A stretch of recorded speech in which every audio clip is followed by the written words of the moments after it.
But first, we're tracking winter weather, some rain, snow, and ice all heading our way. We're tracking the timing of it all as well. Welcome to the Noon of Bianca Peters. A Fox 5 weather alert is first up today. We're talking about a winter storm watch in effect for our northern counties.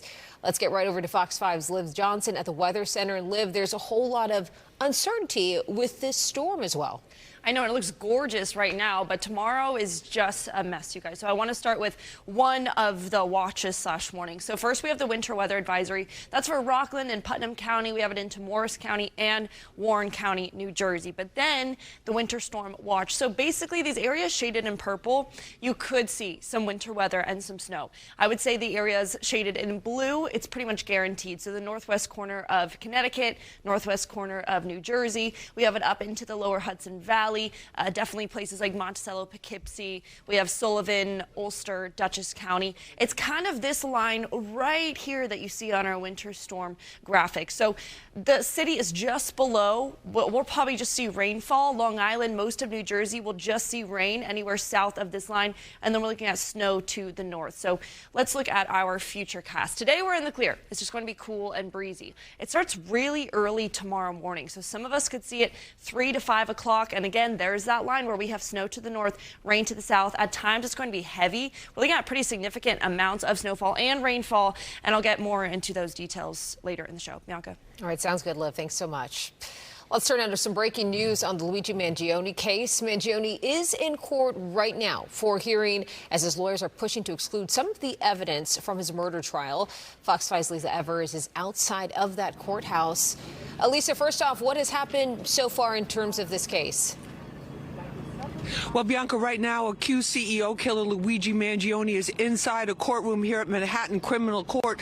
And what happens in that courtroom today is very important because it could determine whether he beats the murder charges that could keep him locked away for life. Now, feverish fans of the alleged CEO killer gathered on Center Street to let him know they still care, while some protesters made their voices heard. Last September, a judge threw out state terrorism charges against Mangione. Now he's facing second-degree murder charges for the assassination last December of United Healthcare CEO Brian Thompson in Midtown Manhattan. Mangione's defense team requested the hearing to try to get key evidence excluded from the trial, claiming cops in Altoona, Pennsylvania, questioned him for 17 minutes before he was read his Miranda rights, and that what they found in his backpack, namely a gun and writings described as his manifesto, violated his constitutional rights and should not be admitted. Prosecutors presented 25 witnesses to get the grand jury indictment against Mangione on the murder charges. He's also facing federal charges as well. Let's get some legal analysis of this from criminal defense attorney Philip Hamilton, who joins me. Phil, thanks for being with us. Lisa, thanks for having me as always. First of all, how important is this hearing? I mean, for the state charges, this is a critically important hearing because it sets the stage for whether the evidence, including the notebook, which included the alleged manifesto, and also some of the statements that were allegedly made at the time that he was initially arrested, it determines whether or not those are coming in or whether they're coming out of a trial. So a very important decision that the judge has to make in this particular juncture. And at this point, we're going to wait and see what happens. What are the chances for a defense attorney in a case like this to get evidence like they want the gun thrown out, they want the statement that has been called a manifesto thrown out? What are their chances of that happening at this point? I mean, look, it's always an uphill battle anytime that you're trying to get important evidence suppressed out of any given case. The judges understand that for the most part, especially when we're talking about the contents that were found in his book bag, that's going to make or break this case. Also, the statements that in many respects can at least be led to the fact of him identifying himself or self-identifying, that also could potentially be an issue if they are suppressed. The judge knows that. And so at the end of the day, the defense certainly has an uphill battle, although I will certainly say not in any way, Lisa, impossible. Primarily because when he was arrested, the key here is that he was arrested in Pennsylvania as opposed to here in New York. And New York has much stronger protections as concerns the seizure and search when it comes to evidence, right? So do they always have to have a warrant to search like a backpack? They get a suspect, they bring him in. Do they have to wait for a warrant before the cops can look inside the bag? I mean, generally you always have to have a warrant. However, there are exceptions to the rule. And to the extent that you're dealing with exigent circumstances or you're dealing with an emergency situation where the police need to at that moment moment be able to either get information or get evidence, and there's not time to go to a court, there will be exceptions to the warrant requirement. And that, in many respects today, is what today's litigation in this hearing is all about. How unusual is this case, in your opinion? I mean, there is a media circus, there's a lot of fans, there's a lot of unusual celebrity-type elements around it. I mean, you know, at the end of the day, when you really boil it down, especially after the terrorism charges were dismissed a couple of months ago by Judge Carl, you know, at the end of the day, it's high profile in the nature of who, you know, unfortunately was killed. But it is a shooting case in New York that led to a murder. You know, in this city, that type of stuff happens all the time. So for the purposes of the law and the hearing, it's not super complex or super complicated. What makes it all the more complicated is simply all of the press attention and all of just the high profile nature regarding who was killed that makes it a little bit different than most other New York State cases. Okay, so final question. What about the federal case? This is a state case. Pennsylvania said they're going to fall back until all of this is resolved. How is that possible to have two cases for the same crime? Well, at the end of the day, what I said, New York State does have like some tougher protections that the federal government, to the extent that anything happened here, evidence was suppressed, or something happens where he was able to get off on the state case, the feds right across the street have their case ready to go. And basically what the charges over there are that he used a firearm that was passed in interstate commerce for the purpose of committing a murder, and that ultimately is a death penalty eligible offense in the feds, and that's ultimately why they indicted the case. You could almost say like a plan B. So this has to happen first, and then we go to the federal case after? I mean, this is happening right now. We'll see kind of how the scheduling plays out in terms of the trial here or in the Southern District, but I think the feds just wanted to come in and make sure that they had their case in the event that anything happened over here. Right. They would be prepared to take care of things over there. All right, that's the latest here from Manhattan Criminal Court. Attorney Philip Hamilton, thank you very much for joining us. I'm Lisa Evers, reporting live from Lower Manhattan. Back to you in the studio. Phil and Lisa, thank you so much for breaking that down for us. To this now, we're following some breaking news in the Eitan Pate case. A court hearing was held today after the Manhattan DA announced last week that they will retry the case for a third time. Pedro Hernandez, the suspect accused of killing and kidnapping the 6-year-old boy back in 1979, was found guilty of Eitan's murder in 2017, but the conviction was overturned in July after federal appeals court found errors in how a trial judge responded to jury questions about his confessions. Now, his lawyers say that they are prepared to defend his innocence. Well, we're going to be preparing for the third trial in this matter, and we're going to be focusing on the confessions or the statements that were made that the Second Circuit relied on as being unreliable. And that's why they sent this case back. Prosecutors say available evidence supports prosecuting Hernandez, but they do have to retry this case by June 1st, or Hernandez will be released.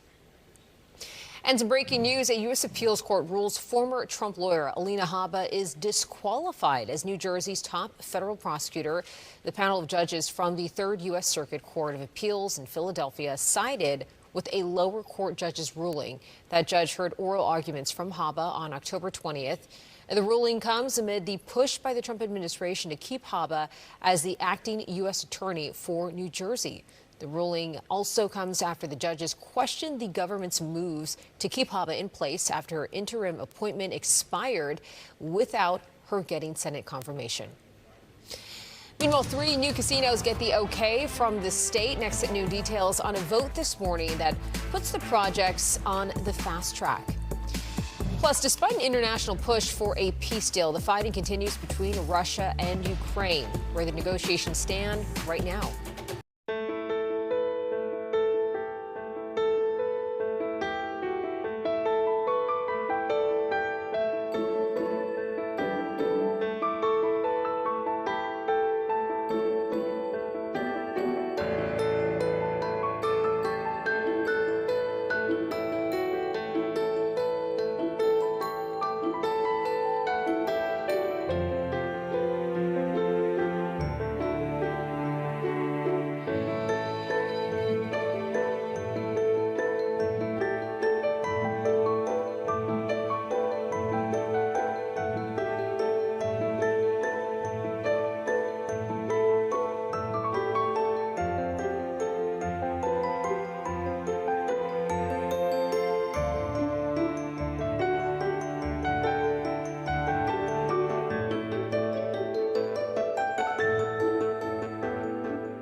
Well, we're following some breaking news on the push to bring several new casinos to New York City. So just a short time ago, a state board voted to award 3 new licenses.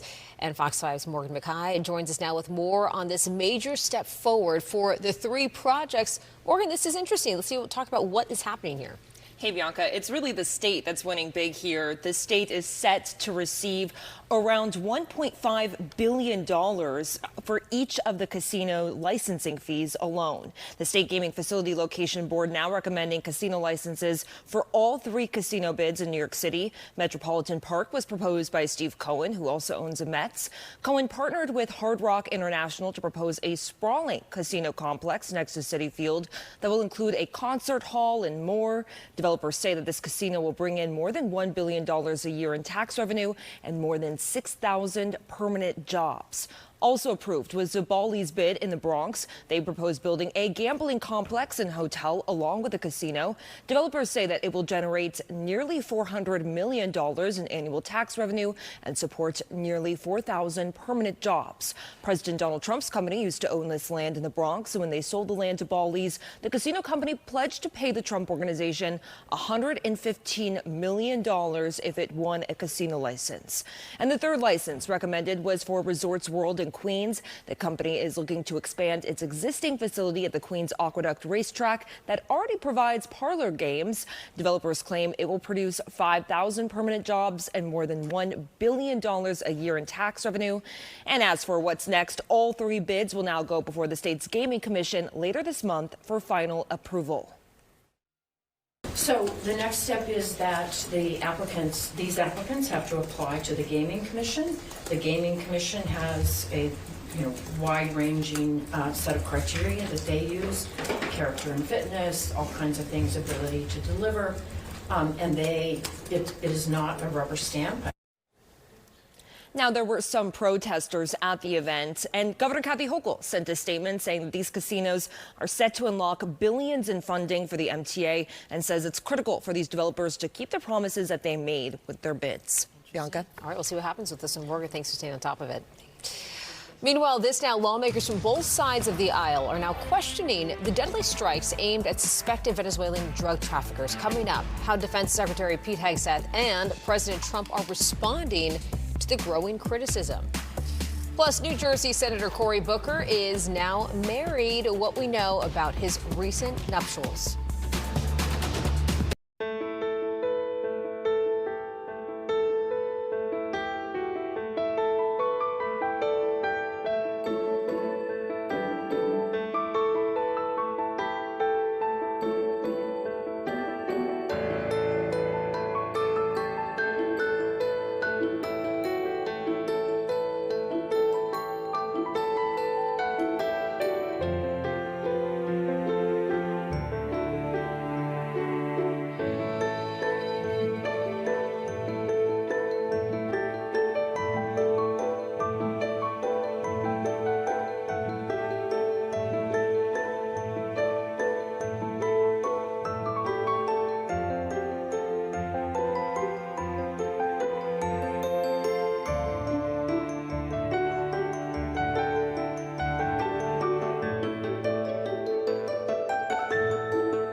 Plus.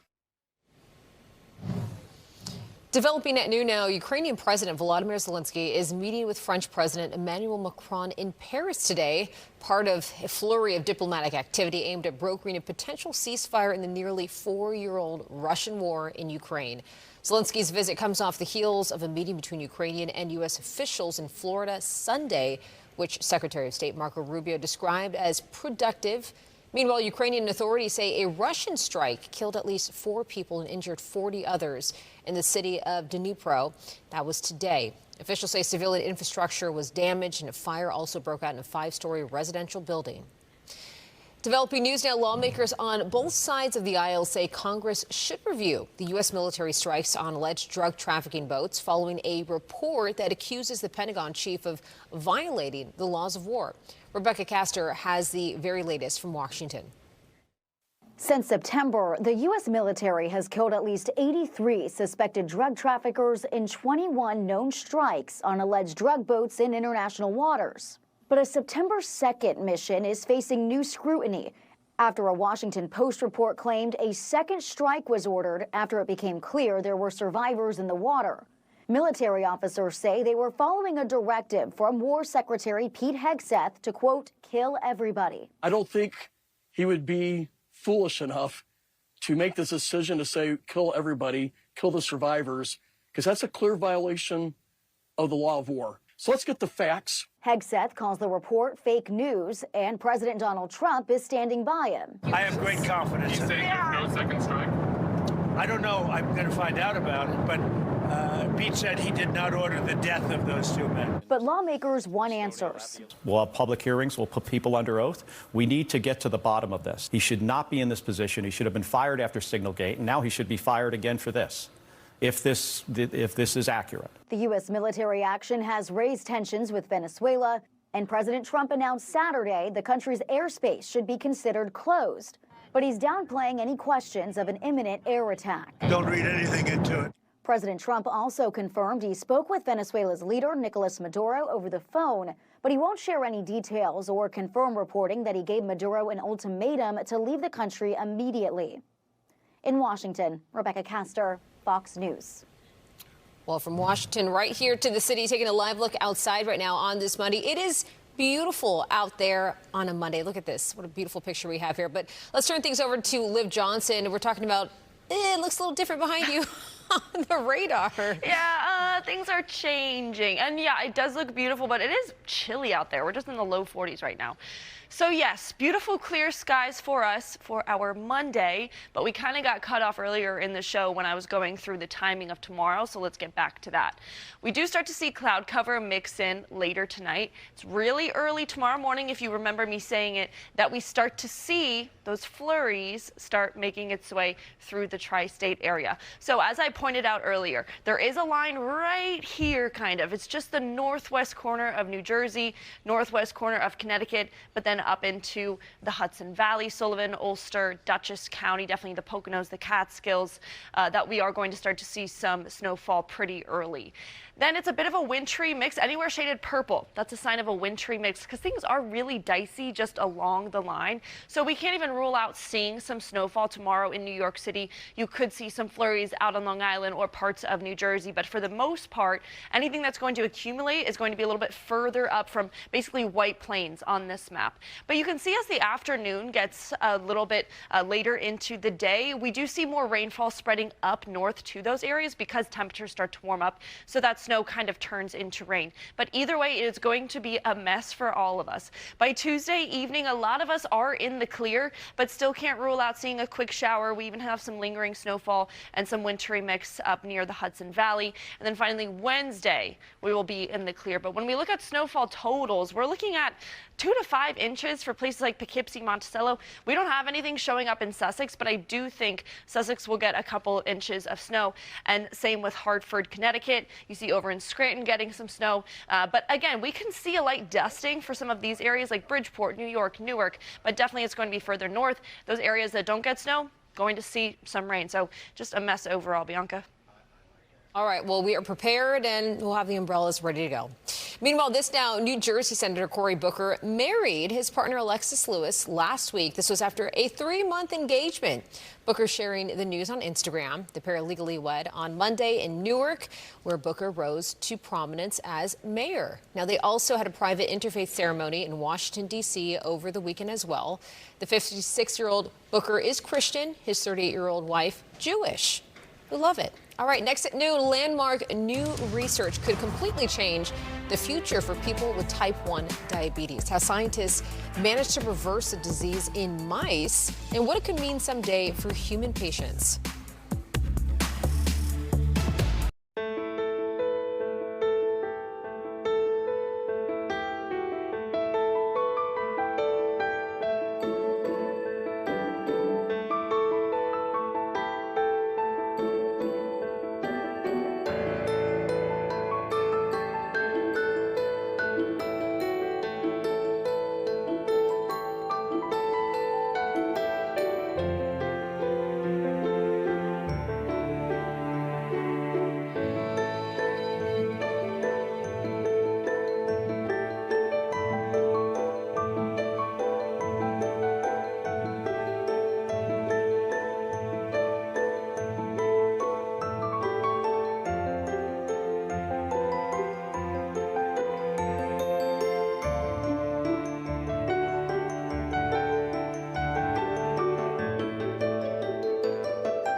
Well, a landmark study involving mice has given scientists a way to reverse type 1 diabetes in the rodents, laying the groundwork for similar research on humans. Researchers at the Stanford School of Medicine found that resetting the immune system in the mice and then creating new insulin-making cells reverse the disease. The study also did not cause any major side effects or compromise immunity in the rodents. The research did require, though, some radiation, which scientists say could be limiting in future studies. And to this now, a new study says physical activity may help reduce the chances of developing dementia in older people. Researchers at Boston University analyzed data from over 4,300 people. They found that increased exercise in middle age and then later in life, that might reduce the risk of developing dementia by as much as 45%. Now, doctors say physical activity can lower the risk of high blood pressure, stroke, vascular disease, cholesterol levels, and diabetes, all of which increase the risk of circulatory problems, which also could affect the brain. And it is Cyber Monday, and despite some uncertainty surrounding the economy, business experts are expecting record spending today. Adobe Analytics predicts U.S. shoppers will spend $14.2 billion online today. That's an increase of more than 6% from last year. Adobe forecasts that buy now, pay later loans will surpass a $1 billion milestone. Meanwhile, the National Retail Federation also estimates U.S. shoppers will spend more than $1 trillion for the first time this year between the November and December holiday season. And the Postal Service's Operation Santa is now underway. So that means volunteers can now adopt letters sent to the North Pole from kids and families in need. Those who are interested can adopt a letter on their own or as a team on USPS OperationSanta.com. And gifts can be ordered and sent directly through Santa's Gift Shop, which is run by the Postal Service and Toys R Us. Volunteers are advised to ship the gifts by December 13th just to make sure that they do arrive in time for the holidays.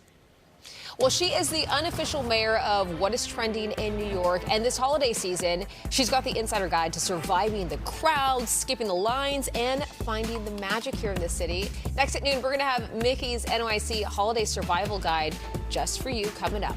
Plus, the FIFA World Cup draw is just days away. So how does it all work? We're going to break this down for you. New York City is delivering for you every day, everywhere. Major crime is down citywide. A record number of new homes have been created. And a brand new universal after-school program is available for our kids. With safer streets and thriving small businesses, NYC is delivering for families, making this the best place to raise yours. Find out more at deliveringforyou.nyc.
Right, it is 12:30 right now. Welcome back to the noon. We got a whole lot more coming up here, starting with this.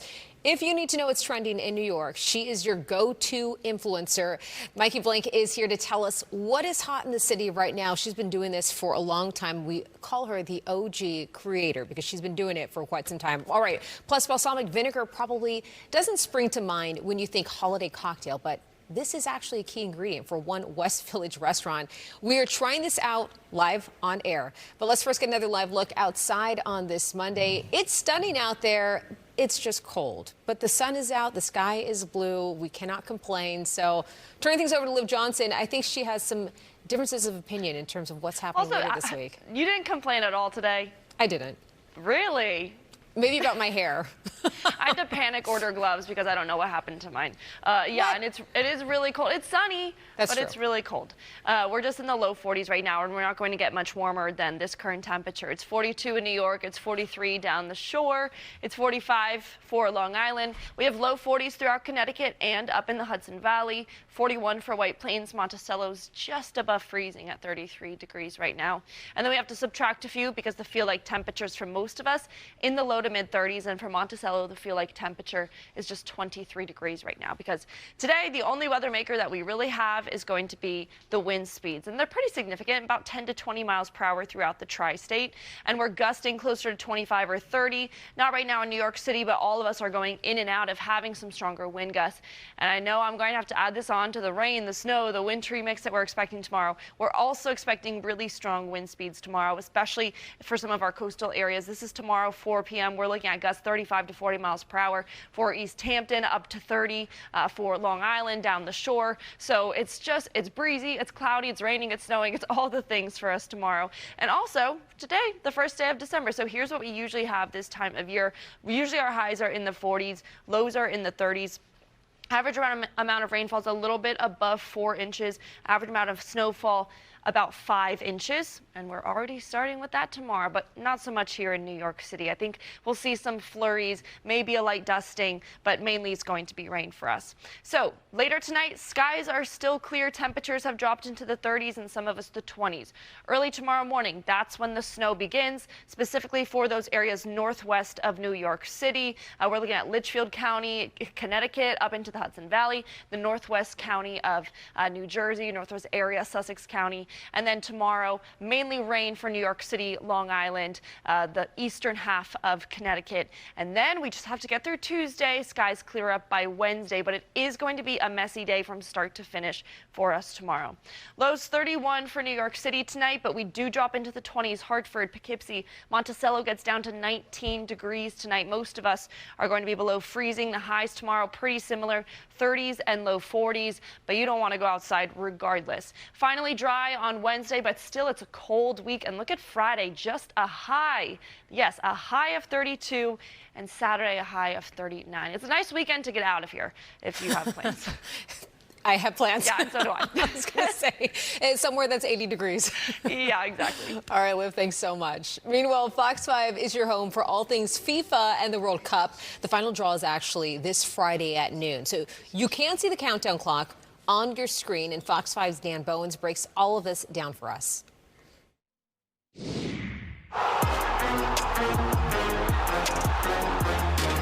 All right, here we go. Less than 200 days to the World Cup. Hope you're excited. I am too. It is the biggest that we've had in history. The draw is coming up. It can get a little confusing, a little complicated. There's only one person I could think of who could help us sort this all out, Tina Servasio. Dan, why don't you step into my office? Let's do it. We'll talk about the World Cup. Okay, so this is the biggest World Cup ever. Tina, how many countries are playing this year? 48 countries are playing in this 2026 FIFA World Cup, Dan. And so they're going to break them down, my understanding, into 4 separate pots? How does that going to work? 4 pots that will feed into 12 groups. So there will be 12 groups. 11 will be in the United States, 2 in Canada, and then 3 group stages will be in Mexico. And then they're going to pick from the pots. So pot 1 is the most important example. In our example, pot 1 will be Hall's cough drops. Okay? Good for this time of year. So this would be the top seeds, including the home countries, which would be the U.S., Canada, and Mexico. Yes, which is amazing. So the U.S. is a top seed. So what's great about that, Dan, that means they're not going to have to play all of the other top seeds in the group stages, like Argentina, England, Brazil. So that's a key. They don't get knocked out early. Yeah. And then each of the other teams, one from pot 2, which is a Splenda, one from pot 3, which is the Lipton's tea, and then a Domino sugar. And that would be one of the group groups then. So One that of the represents groups. one of them. Yes, and the pots go by the FIFA rankings. The final rankings come out right before the draw. And a lot of people may be interested in this last pot because that's where some of the playoff teams are, which includes Ireland and Italy. Yes. Which still has yet to be determined. So they could be in this pot as well. And they won't even qualify until March. But this pot 2, could have Germany, Netherlands. They could end up playing the U.S. So they still have very strong teams. Okay, and so who are we going to get to see in this? So the United States has already been predetermined Group D. Okay. So with that, they will either be playing in like the Southeast, Texas region, or like in the California out west. Group E is playing at MetLife Stadium. Okay. Yes. So whoever gets into Group E during the draw, Group E over we here. know This we'll is be us. able to see those teams here in East Rutherford, New Jersey. MetLife Stadium's also hosting round of 32, round of 16, so 2 knockout rounds, and then of course the World Cup final on July 19th. Okay, and the one key thing I think is that the top seeds, so like Argentina and Spain, they can't play each other early. They're on sort of the separate ends of the bracket. And that is new this year. They've worked this out with all 48 countries too, so that they wouldn't play each other, but it's all about heading them directly into the final. More to like a face each classic other. tournament kind It's of almost like a tennis seeding. Yeah. All right, Tina, this is amazing. Thank you for providing and helping with my sugar and the cough drops. pots. You know, we also talked, I think you may know who he is, Rutgers graduate, U.S. soccer legend, Fox Sports analyst. Who do you think I'm talking about? I'm thinking Alexi Lalas, who played in the World Cup right here in the U.S. He sure did, the last one back in 1994. Let's take a listen to what he said, because he kind of puts this all in perspective for us. You know, I'm sitting here talking to you today because of the 1994 World Cup. Back in the previous century, back in the 1900s, back before you were even born. But it changed my life forever, and it changed the sport forever. And we have the opportunity again next summer to do that. Well, we are excited for it, and we are going to have live team coverage of the FIFA final draw that is on Fox 5 and streaming in the free Fox Local app. This all kicks off this Friday, December 5th. Also, remember, Fox 5 is your home for the 2026 FIFA World Cup. Make sure you look for updates and features leading up to the big event come next summer. All right, from one thing to another, she is the unofficial mayor of what is trending in New York. And this holiday season, she's got the insider guide to surviving, you know, the crowds and, of course, trying to skip those lines. Also, finding the magic. Mikey's NYC Holiday Survival Guide is coming up next. Meanwhile, we're also celebrating Martini Monday with Donna's signature holiday cocktail, which uses, get this, balsamic vinegar of Modena. Interesting. We're trying a cocktail with balsamic vinegar. We're trying it live. Stay with us.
NewYork.com.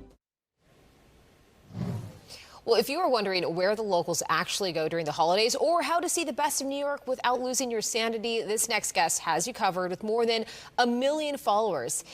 Mickey Blank, better known as Mick NYC, has become the city's go-to insider for what's hot, what's hidden, and what is worth braving the cold for.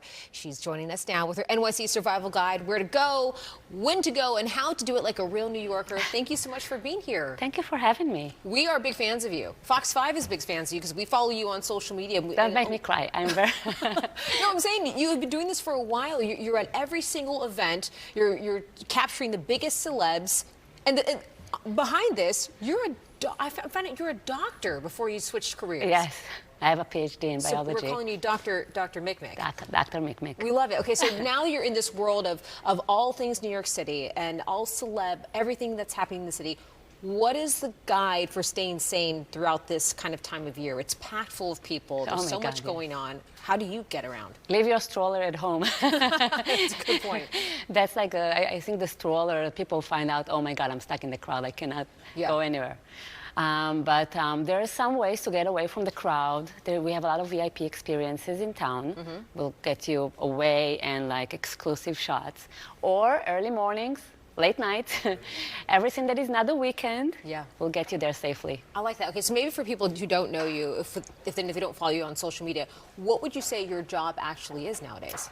So every day I look at the list of events in town and I choose what I think is the coolest and most relevant to my community to share the news of. That's how I do it. And some of your videos get millions of views with some of these people that you're photographing or events that you're taking pictures of, right? I was the most influential voice for New York Fashion Week. That is wild. Yes, it is wild because I'm not a celebrity and actually the brands are bringing their own celebrities to share. Yeah. But I'm just doing it on my own. Okay, so let's talk some strategy, though. Everyone wants that perfect holiday photo, especially if they're coming, visiting from out of town. There's quite a few places to go take the pictures at, but what would be like your top 1, top 2 places? Well, Rockefeller is the top one, but it's hard, it's crowded. The hotels have a lot of beautiful trees.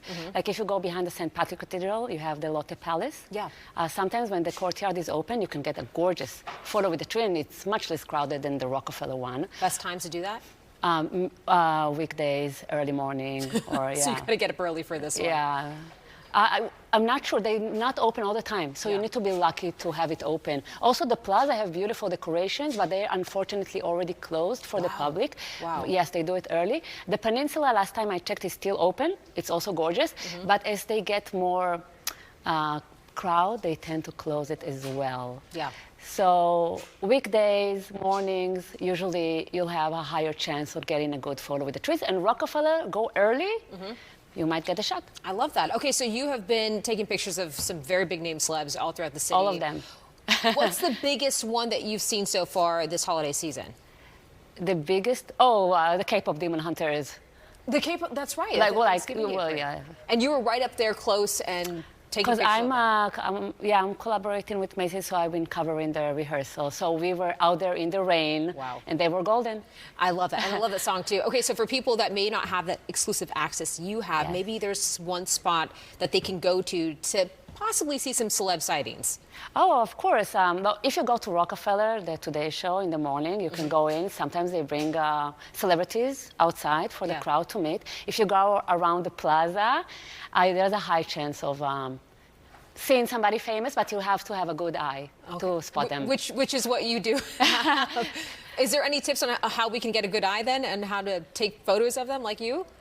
Well, usually I don't do like their private life, but if you're honest and genuine about, it's your celebrity, I'm sure they will stop to give you a photo. Yeah. Okay, well, you have plenty of followers on Instagram, but where can people find your Instagram handle to follow you and see all the crazy stuff you're posting? Oh, I am everywhere. I'm like Facebook, YouTube, TikTok. I'm everywhere. The same handle, MickNYC. Find me everywhere. If you're not following her, what are you doing? Thank you so much for joining us. I appreciate you being here, certainly. Thank you for having me. All right, we got more news straight ahead. Stay with us.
5.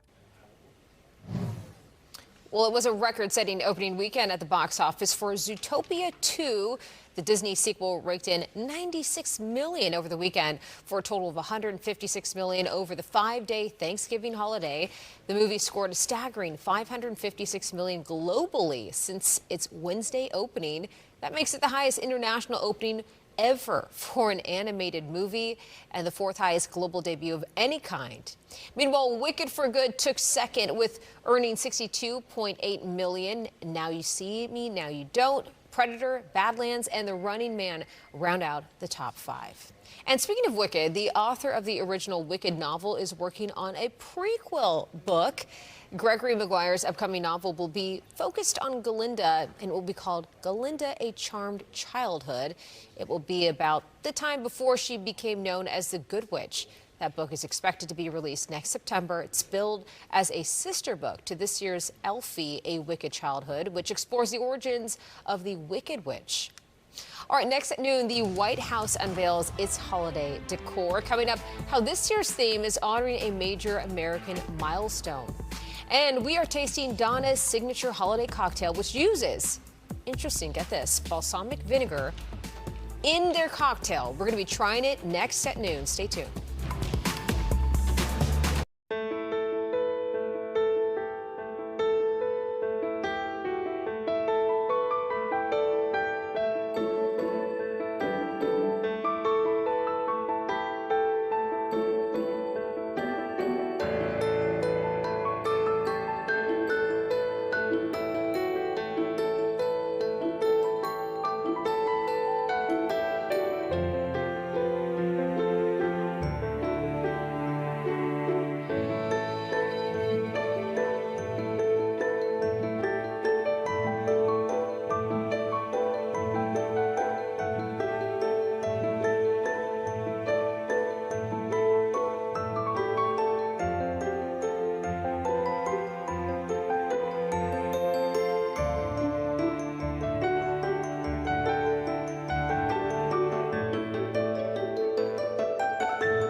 Well, people often think of balsamic vinegar to dress a salad. But Donna in the West Village is changing the game and using balsamic vinegar of Modena in some of their cocktails. So on today's Martini Monday, we are going to taste their holiday signature cocktail, Cocoa, which uses balsamic vinegar in the Modena in the concoction. So join us now, Christian Davila, head bartender of Donna in the West Village. He's going to demo his holiday signature cocktail. Thanks so much for being here. Of course, thank you. Okay, so this is not your regular balsamic vinegar. First, let's get that out, the way. No, yeah, this is today's an aged expression, 3-year aged. Okay. From Modena in Italy. So really depth, acidity, really good, like texture. And then how did you guys come up with the concept of, hey, we should use this in a cocktail? We wanted to cut some of the richness of a coquito or like a holiday cocktail. So okay, gotcha. Okay. Adding this, cut some of the sweetness, some of the richness, gives you a nice balance. Yeah. and it's different. Okay, let's try to make it. Yeah, for sure. You got a couple ingredients here on the table. A couple, I mean a lot. I haven't seen this many. So this is a spiced tea. Okay. There we got coconut milk. Oh my gosh, it smells good. Yeah, right. Coco Lopez. And this is the coquito that you're making right now, Yes. the base of it. Yes, called the coco, which is at Donna. Inspired by traditional Puerto Rico cocktails. Then condensed milk, which is Oh, love that part. a little thick, but we'll try to get some of it out. We do have one photog here that works with us. She makes coquito every single year, and she swears hers is the best. So if I say yours is really good today, she's going to be very upset at me. So We'll see, we'll see. And she doesn't put everything is good, balsamic you know? vinegar in hers, so you know. Exactly. So just need just a little to get it started because of that thick condensed milk, we're and adding then the balsamic vinegar. Okay. yeah, so a 1/4 ounce. Can I try a little bit of the vinegar by itself just to Absolutely. see if it tastes different from the ones that we normally just put on a salad? I have. She's like, I got a tasting spoon for I you. have a little spoon. Don't worry. Awesome. Okay, let's see. You know what? That is thicker. It's sweeter. It is more acidic. I could totally see how that would go in a drink. Yeah. That's not your average balsamic vinegar, that is for sure.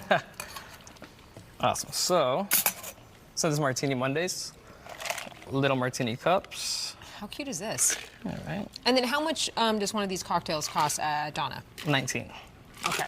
19. It's important to use authentic. Well, then not balsamic. Is this a nutmeg? This is a little nutmeg on top. And that's essentially Look it. how pretty this is. Okay. Are we cheersing? What are we cheersing into?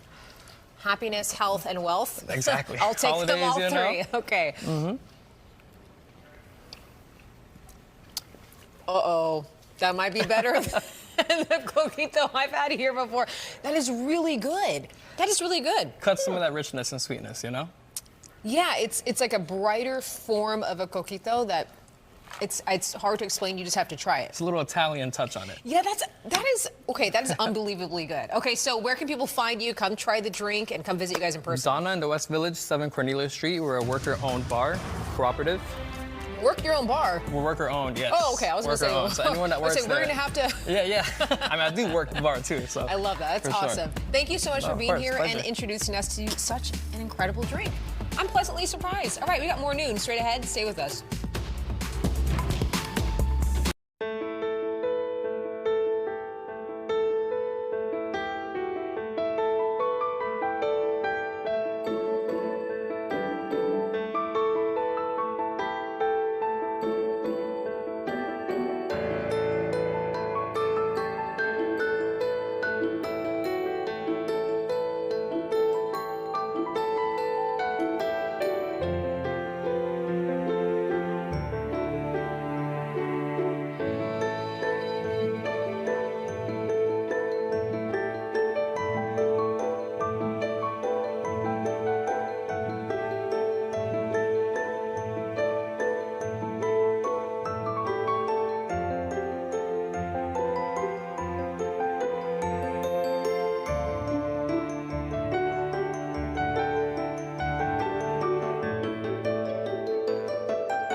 right, final check of the forecast. Feeling a little bit warmer inside after that drink, so the outside, it doesn't matter.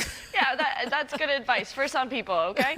All right, tomorrow, good day to stay inside. Remember, we have snow to the north of New York City, Long Island, New Jersey. Most of those areas are safe. We can't rule out seeing a quick dusting for those areas, but definitely going to be up into the Hudson Valley, some of northern Connecticut and northwest New Jersey could see a few inches of snow. Then it is just cold. Winter weather is setting in. We are dry Wednesday and Thursday. Friday just a high of 32, and Saturday shower chances return with a high of 39. Oof, got to prepare for that cold weather. Liv, thanks so much. Well, that is our show, but before we go, here's one last thing to leave you with. The White House ready for the holiday season. First Lady Melania Trump chose this year's theme, Home is Where the Heart Is, America Our Home. It is a nod to the upcoming America 250 celebration. Some of the decor features America's national symbols, including custom eagle toppers, tree boxes, and the Great Seal. Quite stunning. We'll see you tomorrow at 25 Words or Less is up next. If you want more news, tune into the Fox Local app, which is streaming right now.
Good afternoon. I'm Stephanie Bertini, and you're watching Newsroom Live. Thanks for joining us here online as we get to all our major stories and bring you behind the scenes. Welcome here to our newsroom. You are here with us on the Upper East Side, our headquarters, where we're able to, on Newsroom Live, kind of break down the major headlines of the day, the local, national, international stories we're following, and bring you behind the scenes a little bit. We have a major story out of Lower Manhattan this afternoon. We're going to get straight outside to Lisa Evers.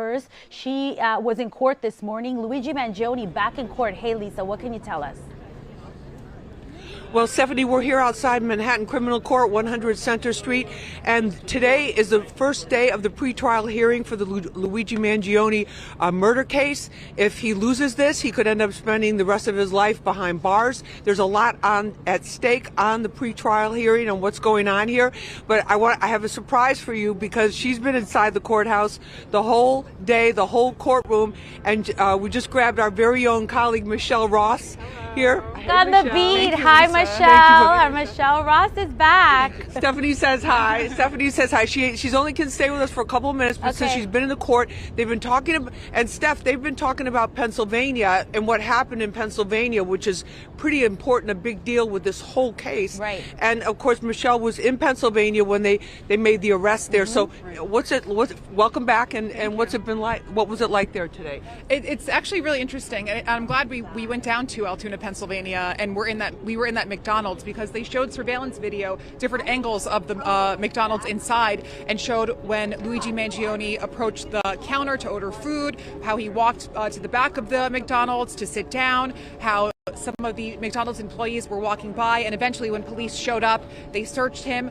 More than a dozen officers were eventually in that Altoona McDonald's, so it really helped that we were there because I was able to remember and see, oh, that was in the back of that McDonald's. So it definitely, I was able to put myself in that position because we were there. No, definitely. And then one of the statements from the transcript that I just saw that just came cleared the wire was basically that the person was saying, well, you know, you could tell that they weren't from here, that Luigi Mangione stood out, and that's why they were calling, and that's why they got suspicious. Would a New Yorker stand out that much in Altoona, Pennsylvania? I think so, and especially, well, what stood out about him was, she said, his eyebrows. And I think when those images first came out, everybody noticed his eyebrows immediately, and so she said that was the only thing that she could see. It was the person who made the 911 call was, she identified herself as a McDonald's manager, so she said that he was wearing a black sweater, a medical mask, a tan, beige beanie, khaki beanie, and that his eyebrows were very visible. And what about, did they bring anything special about Mangione, his appearance? I know the courtroom was packed and you're there,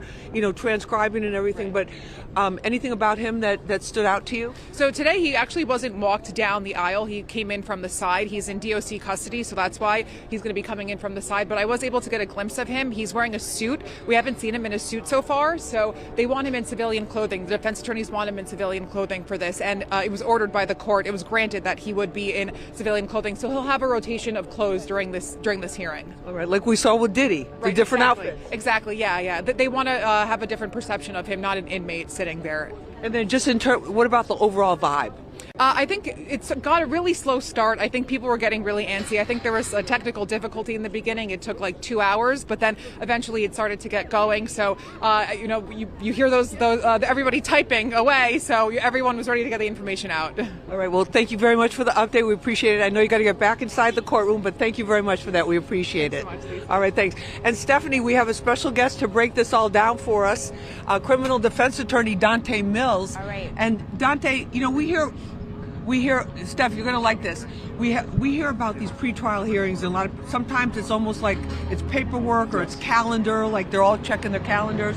But you're telling me this is really, really important today. This is absolutely critical, Lisa, and why is there's a difference between a court of public opinion and the legal court, right? Where things have to follow a certain procedure. What's happening here is people in public believe Luigi Mangione did this because we heard the FBI say, oh, we traced him from Atlanta and all those kind of things. A little bit closer here. So but in court, you have to check off every single box, and that starts with evidence showing that he committed this crime. The evidence that they seized in Pennsylvania in that McDonald's in his book bag was the gun. It was his diary with his wordings and writings about this incident. Right. And then he also gave some not testimony, but he had conversations with the officers. They're asking the judge to exclude all of that because his book bag was searched without a warrant. But wait a minute. Let me ask you this, because this is an important thing. Is his attorney said that he was questioned for 17 minutes in Pennsylvania by the police there without getting his Miranda rights. Yes. How big a goof was that, or how big a mistake was that? It's a huge mistake, but the only thing that I can consider is the urgency to get him under arrest. Right. Clearly he was on the run. It was a national story. Police in Altoona may not have that much excitement, so they heard that this was going on and wanted to do everything they could. Right. So they went into his book bag. They started to question him without reading his Miranda rights. That's not legal. You can't do that.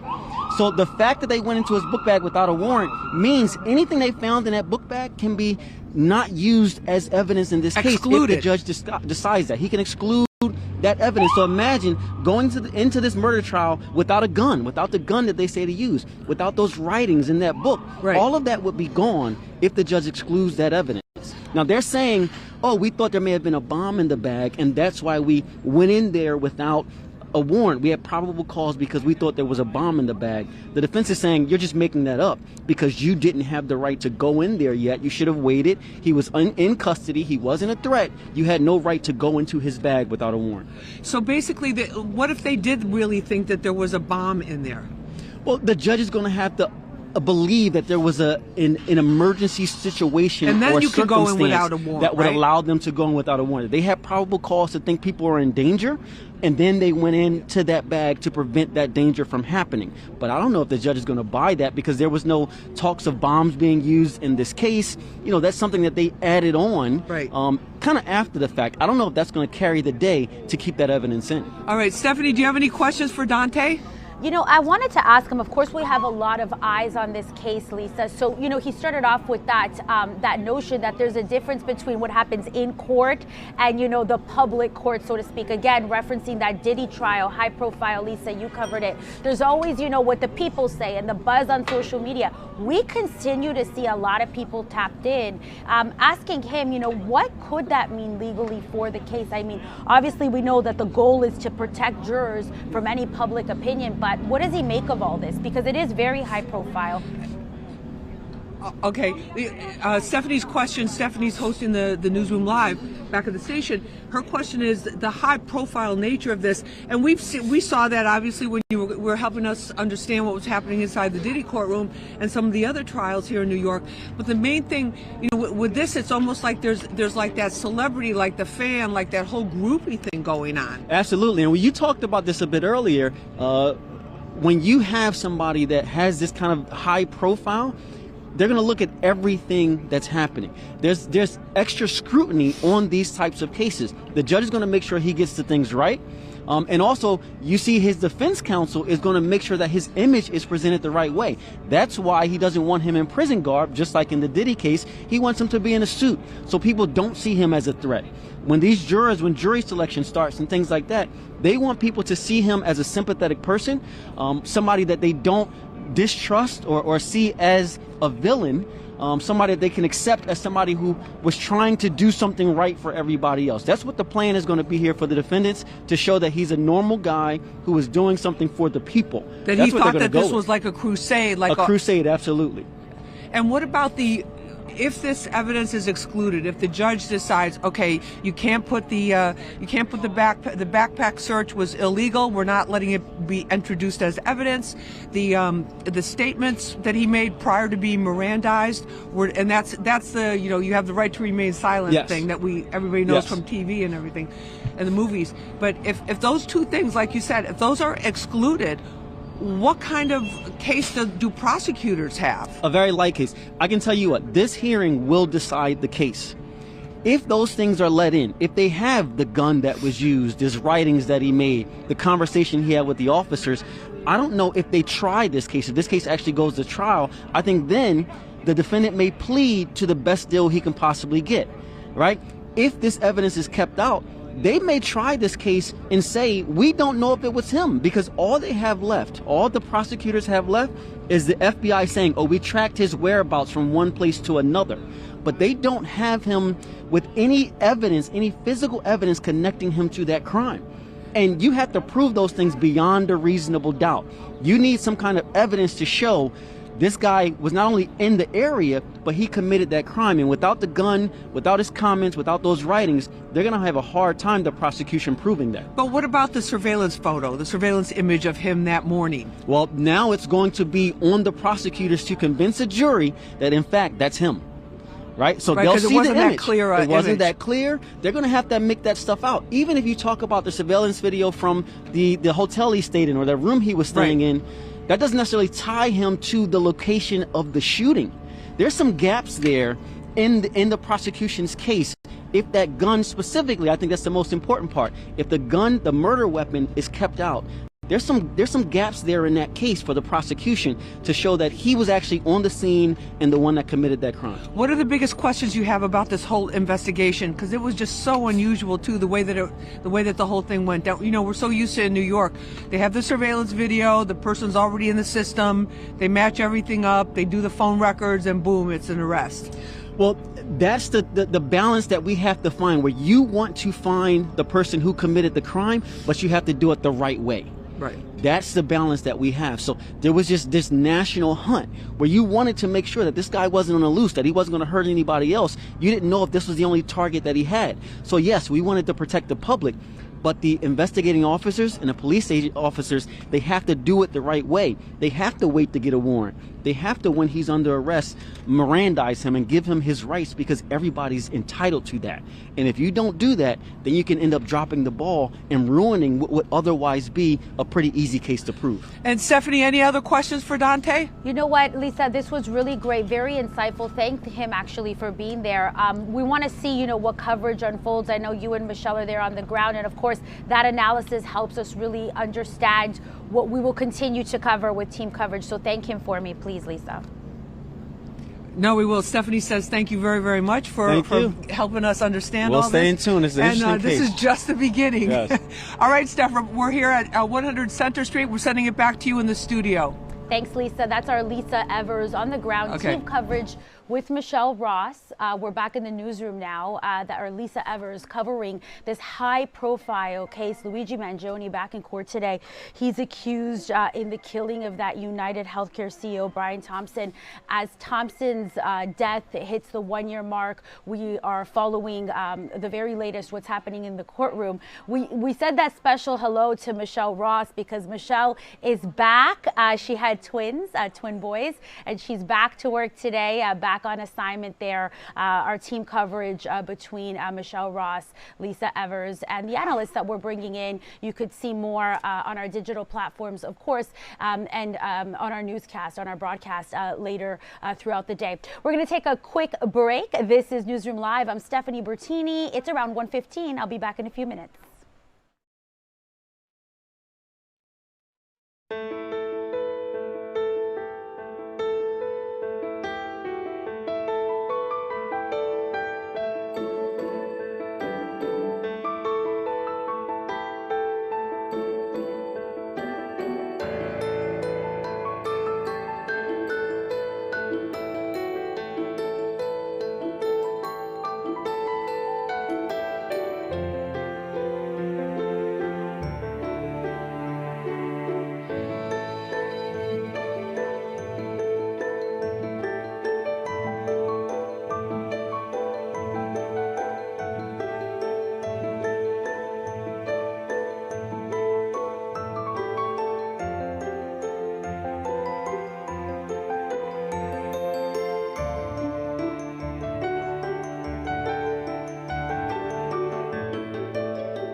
You're live with us here in the Fox 5 newsroom. It is 1:17 in the afternoon. Happy Monday, everyone. I hope you all had a great Thanksgiving weekend, that holiday season now in full swing, and the headlines we're following also in full swing. It's a busy day here in our newsroom. We want to bring you some details on a developing story for us here locally. We've been following this one closely for decades.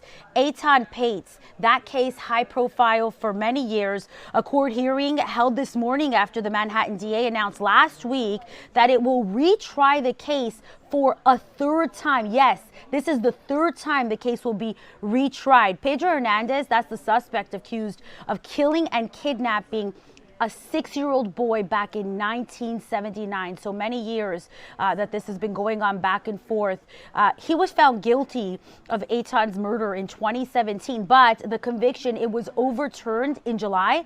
And that was after a federal appeals court found errors in how a trial judge responded to jury questions about the confessions. Now, his lawyer says they're prepared to defend his innocence. Prosecutors say available evidence supports prosecuting Hernandez. They have to retry the case by June 1st or Hernandez will be released. So again, this is a developing story with roots tracing back to the 70s. Our team has been covering it intermittently for decades, obviously, every time it's back in the headlines. And we will continue to do that as we're following the newest development today out of the Fox 5 newsroom. Another story that's developing, unfolding, and a lot of people are interested in this one. And not just because you might like to gamble. We're talking about those casino licenses. We've been following this as a team for a while. I've done a couple stories for our newscasts and our digital platforms on this. So we know now that the push to bring several casino licenses to New York City, just a short time ago, a state board voted to award 3 licenses. So they could award 1, 2, none. Well, Fox 5's Morgan Mackay, she's covering that story for us, and it has a lot of moving parts. Here's what we know as of now, 1:20-ish in the afternoon, almost 1:20. The State Gaming Facility Location Board, that's the full name, recommending casino licenses for all 3 casino bids that were underway in New York City, also referred to as commonly as downstate casinos. Metropolitan Park was proposed by Steve Cohen. He owns the Mets. Many of you know that. Cohen partnered with Hard Rock International to propose a sprawling casino complex right next to Citi Field. It would include a lot of glitz and glam, and aside from that, the opportunity to gamble, make some money, or unfortunately maybe lose that money. Developers say this casino will bring in more than $1 billion a year in tax revenue and more than 6,000 permanent jobs. So the effect on the local economy is something that we've been tackling as a team here at Fox 5. We know also approved was the Bally's bid in the Bronx. The proposal there, building a gambling complex and hotel along with the casino. Developers say it'll generate $400 million in annual tax revenue and support 4,000 permanent jobs, promising to really lift the borough economically. Now, there has been pushback in these communities, including in the Bronx, where you know, some people have said, look, we don't need this here. Are locals really going to go, or is this going to attract more out-of-towners and really kind of destroy our local communities? That's been the general pushback. I'm paraphrasing here, and not just in the Bronx, all the sites that were looked at. But then there's the whole economic angle, that this could be a good thing locally and for the state. President Donald Trump's company used to own the land in the Bronx, and then it was sold to Bally's. The casino company pledged to pay the Trump organization $150 million if it won a casino license. So that's an interesting tidbit of information. And then Resorts World in Queens, you're looking at some renderings there. The company, they're looking to expand its existing facility at the Queens Aqueduct Racetrack. The Queens Aqueduct Racetrack. I've actually been to that site. You know, it's nice. It's impressive. So they do have slot machines, but they're looking to expand it to the full gambling potential with the tables and all. Developers claim it'll produce 5,000 permanent jobs and bring in more than $1 billion a year in tax revenue there. So what's next? Well, all 3 bids will now go before the state's gaming commission. That'll happen later this month. And again, today our Morgan Mackay is following this developing headline for our team here at Fox 5. But several of us have had our hands on this story as it continues to unfold, and we will continue to keep you updated. If you're really interested in this, because I know a lot of people are locally, not just for the fact that it could bring extra jobs, but for the possible drawback, you can definitely get on our website, do a keyword search there on Fox 5 NY, and you'll definitely be able to find the reporting that we've done leading up to today, along with the newest headline today.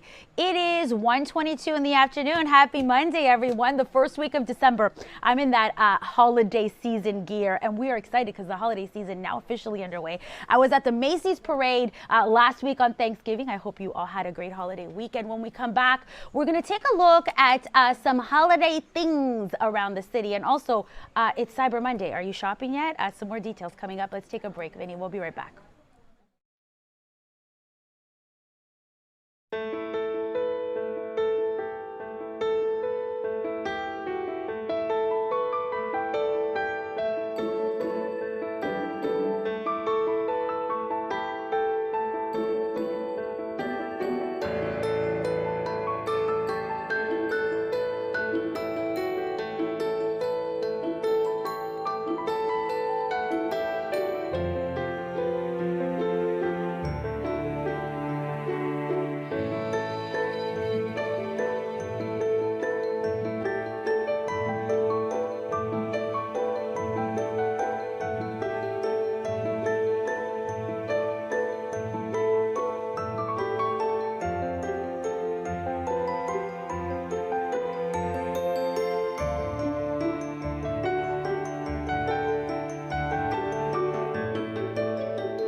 Hi everyone, it's 1:25 in the afternoon and look at our beautiful skyline. New York City, always magical, but definitely magical during the holiday season. This is Newsroom Live.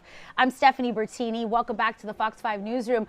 Our team, they're busy. They're working, especially after that holiday week. And of course, the news never stops. But, you know, we also do get to get out there and enjoy. Some assignments allow us to enjoy. I was at the Macy's Day Parade on Thanksgiving. It's always a fun assignment. So many smiling faces. And at the end of the parade, we see Santa Claus. And you know what that means? That means the holidays are officially underway. But, you know, if you live in Manhattan or come into Manhattan, what you will find is the little clues that lead you to see that the holiday season is unraveling and here. From the Saks light display and all the other light displays to the shopping already underway in the city, to that Rockefeller tree and all its lights, the New Year's Eve ball. It was revealed just a short time ago. We're going to get ready for the ball drop in Times Square that'll happen on New Year's Eve. You know, the magic of the season definitely unfolding. And if you're driving around, I was in rideshare this morning and it took a little longer to get to the station, and that's because the tourists are already here. Some of them are leaving because they came for the holidays. Of course, over Thanksgiving, nationally, we see huge travel numbers around Thanksgiving holiday. Some of the busiest travel days of the year. So we had the traveling going on. We had the shopping going on, Black Friday. I remember when Black Friday was the day for me. I mean, I don't really go out and shop anymore, but we did see people shopping, especially in the boroughs on Long Island, for example. Our Jody Goldberg was out there covering Black Friday. And so the shopping's underway. The lights are out, the decor is out, and people are getting ready to celebrate and to really just enjoy what is the essence of the city during the holidays. So many people excited to come to New York. And I remember before I lived to New York, it was like, why wouldn't you want to go around the holiday season, December 1st, kind of marking the kickoff to that.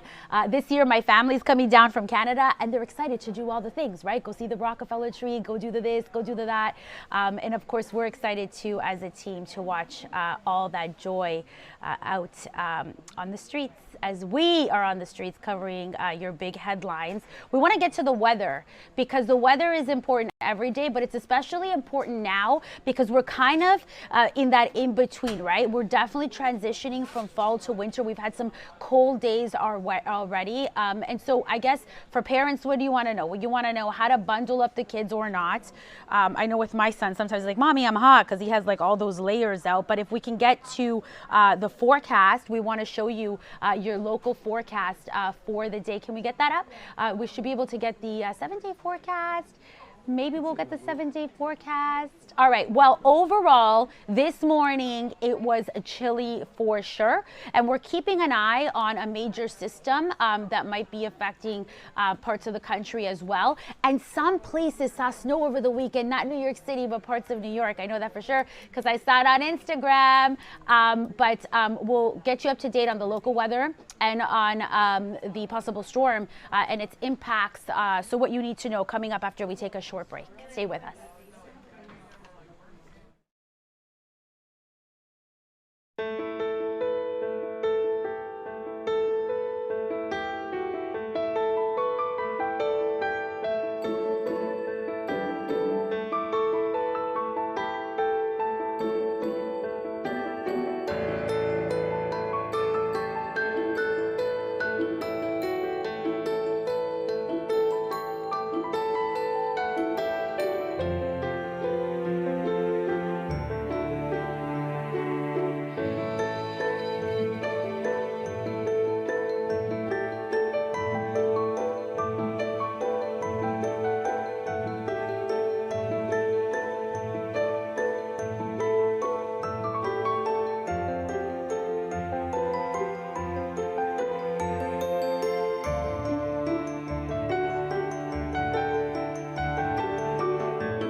Welcome back. This is Newsroom Live. How's everybody doing? 1:30 on Monday, December 1st, 2025. Didn't this year just fly by? Because that's also, I always talk about what's trending on Instagram. Everyone's talking about how it was like the year that came and went. It's December, the first day of the month.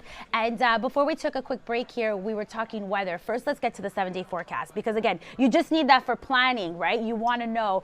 You can get it on your phone. You can get it on our broadcast. But you can also get it right here on Newsroom Live. Today, we woke up and it was kind of chilly out there, but 41, that's the high today. Sunshine though, so it kind of brings relief to the cold temperature, but nevertheless, today was the first day after that intermittent cold weather last week that I brought out the real winter coat. We're expecting possible rain and snow today, and it's connected to a weather system. I'll get into that in a minute, but 42 degrees is the high, 31 the low tomorrow. The low dipping to 29 on Wednesday, drier air though. Mixed weather when it comes to your skies, so mix of sun and clouds overall. That's nice because you get those sun breaks. 41 is the high, 31 is the low on Thursday. And then Friday, the forecast says it's going to be much colder, so plan for that. 32 is the high, 20 is the low. That's really, really cold. Am I reporting nights out on Friday? I got to check the schedule because that means I'm going to have to make sure to bring out the gloves and the scarf. I already took out the box, so, you know. New York City living, we have stuff packed away in garment bags under the bed. Friday, we have that colder weather as we get into the weekend. And what we're going to see is that it's going to warm up a little bit, but there's a chance of showers on Saturday, 39 the high, 29 the low. Isolated showers expected. I mean, weather can always fluctuate and change, but that's what you need to plan for as you look to Sunday. If you're a mom like me, we plan towards the weekend, so you want to know because you want to know what activities you're planning, especially if you live in the city. And then it's like, what can we really do outside or not? How many hours can we be outside? 1? Half an hour? Who knows? We want to get to that weather system. So there was some weather that interrupted some holiday travel. You're looking at that satellite radar now. We're keeping an eye on a weather system that could be impacting the mid-Atlantic to parts of the Northeast. The storm, it's expected to take off through the Northeast, bringing rain and some snow could hit the mid-Atlantic area and New England. Threats of ice likely in West Virginia and the Virginia mountains. So not a problem here locally, we don't think, but we do need to plan because parts of the Northeast could be impacted with rain or maybe snow. I think it's a little early. We need one of our weather experts, one of our meteorologists to come here and weigh in a little more. But we are keeping an eye on a system that could be impacting parts of the Northeast. We're going to head to the White House now because a press briefing is underway. Let's pull up that feed. Let's listen in. Announcement in the Oval Office on his initiative to create Trump accounts to give the next generation of Americans a jump start on savings. It will be a very exciting announcement indeed, especially for all of the parents across the country with young children and babies. On Thursday, President Trump will host the presidents of the Republic of Rwanda and the Democratic Republic of Congo to sign the historic peace and economic agreement that he brokered. On Thursday night, the President and the First Lady will celebrate one of America's greatest traditions, the lighting of the national Christmas tree on the Ellipse. And on Friday, President Trump will attend the FIFA World Cup final draw at the Kennedy Center. You all will be seeing and hearing from the President every day this week, so you have me today, and then he will take on the rest of the week himself. Next, I would like to address the horrific tragedy that took place in our nation's capital last week. A foreign terrorist that the Biden administration failed to properly vet ambushed 2 members of the West Virginia National Guard who were honorably serving here to keep the residents and visitors of Washington, D.C. safe. U.S. Air Force Staff Sergeant Andrew Wolf was severely wounded in the attack and remains hospitalized while he continues to fight for his life. Tragically, U.S. Army Specialist Sarah Beckstrom died of her wounds. She was just 20 years old. President Trump and the entire White House are praying for Andrew's full recovery at the request of his parents and their personal phone call with the president over the weekend. And we are keeping Sarah's family and friends in our prayers during this unimaginably difficult time. Sarah and Andrew represent the very best of America. 2 young patriots who were willing to put on the uniform and risk their lives in defense of their fellow Americans. Both of them truly embody the profound words spoken by Jesus Christ in the gospel. Greater love has no one than this, to lay down one's life for one's friends. Sarah and Andrew are heroes, and we will never forget their sacrifice. That means ensuring the monster responsible for this atrocity is prosecuted to the fullest extent of the law and faces the most severe punishment possible. It also means reckoning with why this atrocity was allowed to happen in the first place, so that it may never occur again. Here are the facts. The terrorist who gunned down American soldiers blocks away from the White House in an ambush was an Afghan national who was flown into our country by Joe Biden's administration in September 2021 in the chaotic wake of their botched withdrawal from Afghanistan, one of the most embarrassing moments in the history of our great country.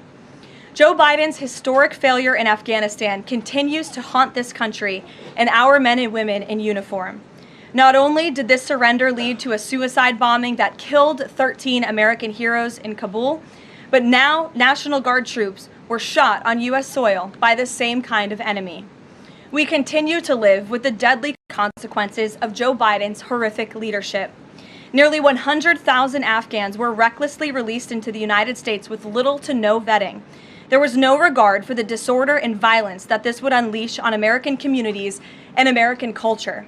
Reportedly, thousands of these strangers and unknown individuals were flagged to the Biden administration for national security, public safety, and fraud concerns. But the terrifying truth is that the Afghanistan debacle is just a small part of Democrats' complete and total betrayal of the American people during the Biden years. The tragedy that we just witnessed the day before Thanksgiving is a reminder that untold thousands of terrorists, gang members, and criminals were invited into our country and remain here to this very day.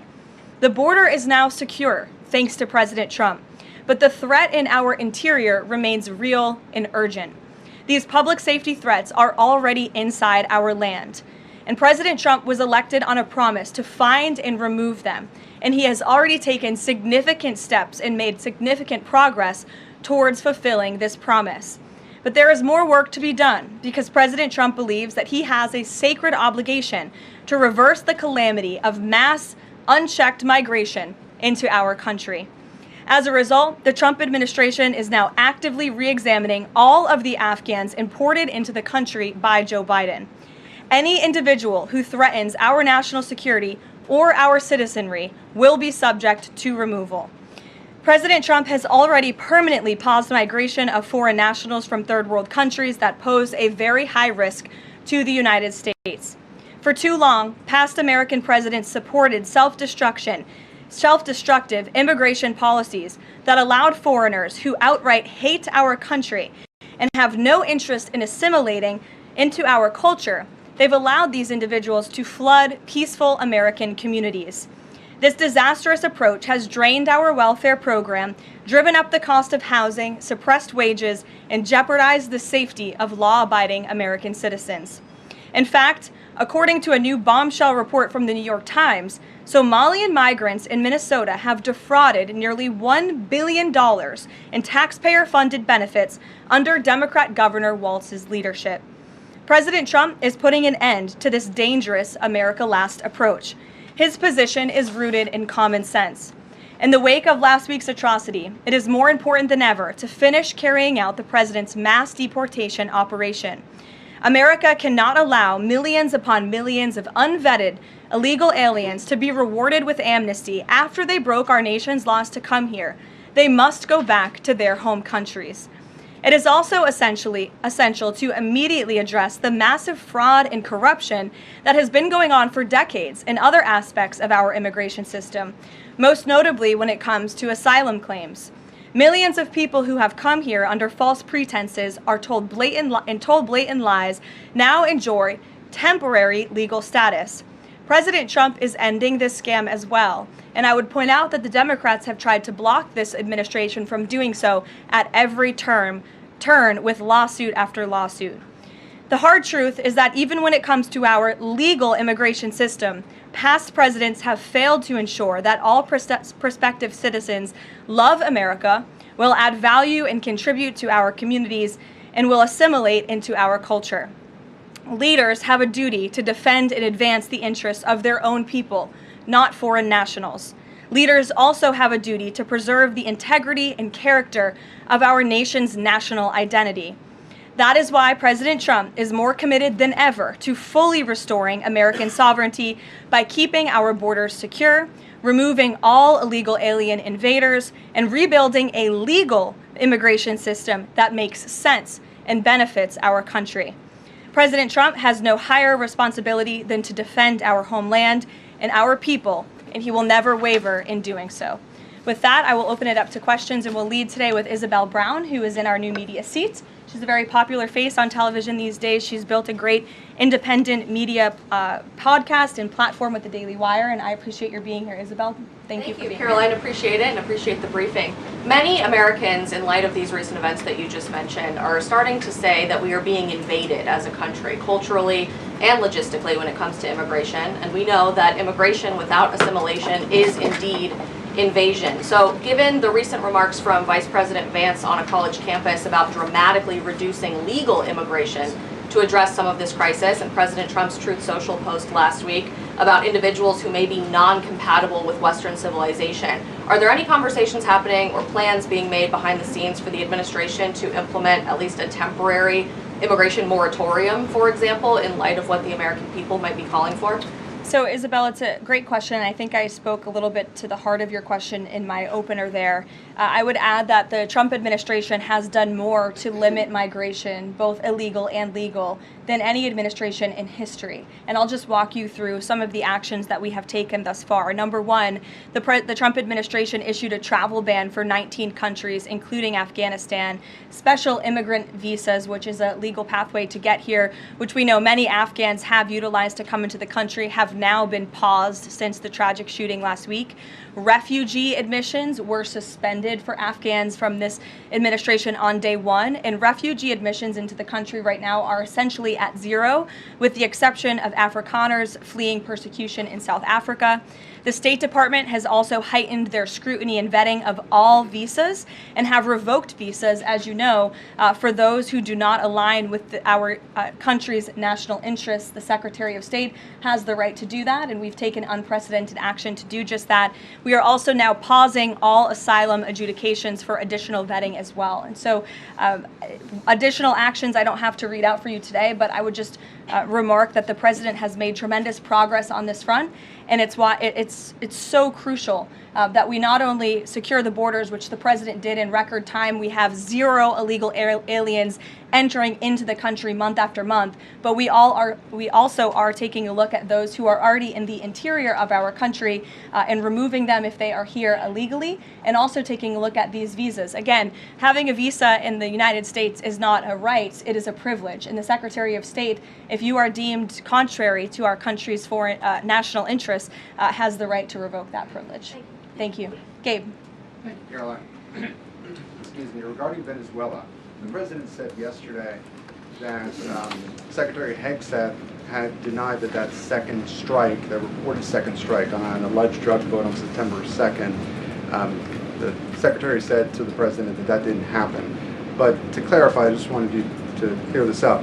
In his social media post, Secretary Hegseth didn't go into details about that strike. He just said U.S. operations in the area were lawful, and he said that the story and media reports were fabricated. So to be clear, does the administration deny that second strike happened, or did it happen and the administration denies that Secretary Hegseth gave the order? The latter is true, Gabe, and I have a statement to read for you here. President Trump and Secretary Hegseth have made it clear that presidentially designated narco-terrorist groups are subject to lethal targeting in accordance with the laws of war.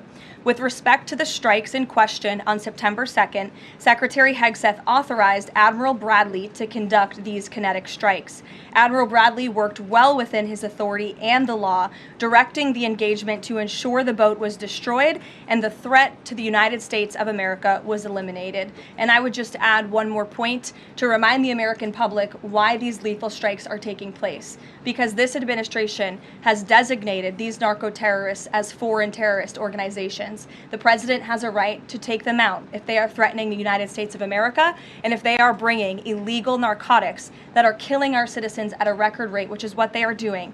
And under the previous administration, there was enough fentanyl trafficked into our country to kill every American man, woman, and child many times over. And so that's why you've seen a drastic difference in this administration's policy with respect to the last, and it's one of the many reasons the American public reelected this president and support this Secretary of War in conducting these strikes. So to be clear, to clarify, Admiral Bradley was the one who gave that order for a second strike. And he was well within his authority to do so. And a separate question, the president several days ago said it was his intention to pardon the former president of Honduras, who was a convicted drug trafficker. And yesterday on Air Force One, the president said that if someone sells drugs in that country, that doesn't mean you arrest the president and put him in jail for the rest of his life.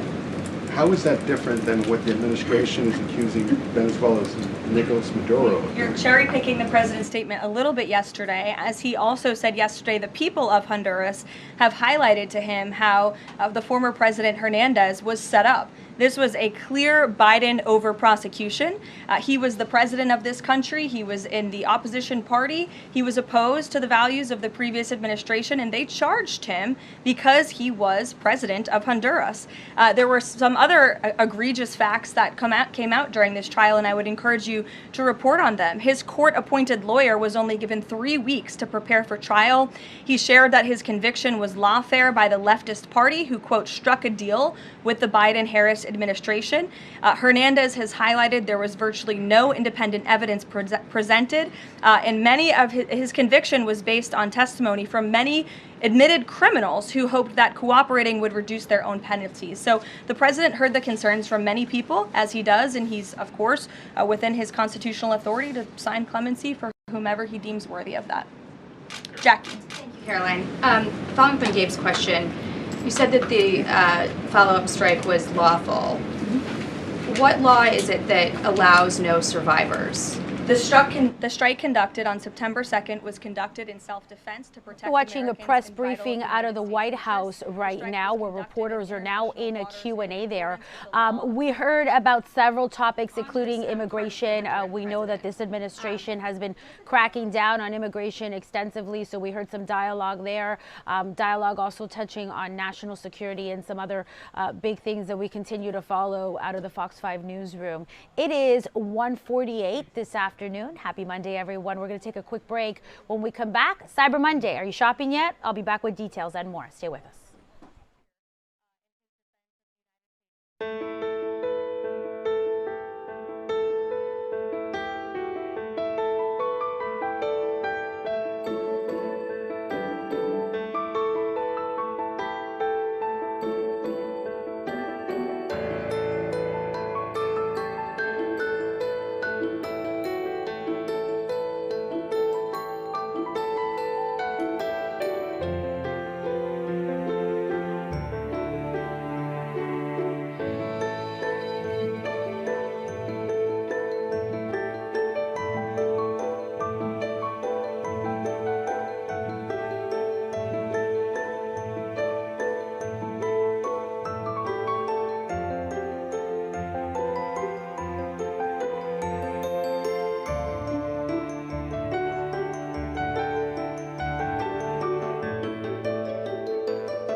Welcome back to the Fox 5 Newsroom. I'm Stephanie Bertini, 1:50 in the afternoon. It's the Monday after Thanksgiving, the day after Thanksgiving. It's Black Friday. This is the time of year where we start shopping, whether it's holiday shopping or if you're like me, like one for me, one for you. Maybe it's time to take advantage of some of the deals. So we saw Black Friday, we saw Small Business Saturday, and now it's Cyber Monday. Are you shopping online? Well, apparently a lot of people are. Adobe Analytics predicts U.S. shoppers will spend $14.2 billion online today. It's an increase, that's up, of more than 6% from last year.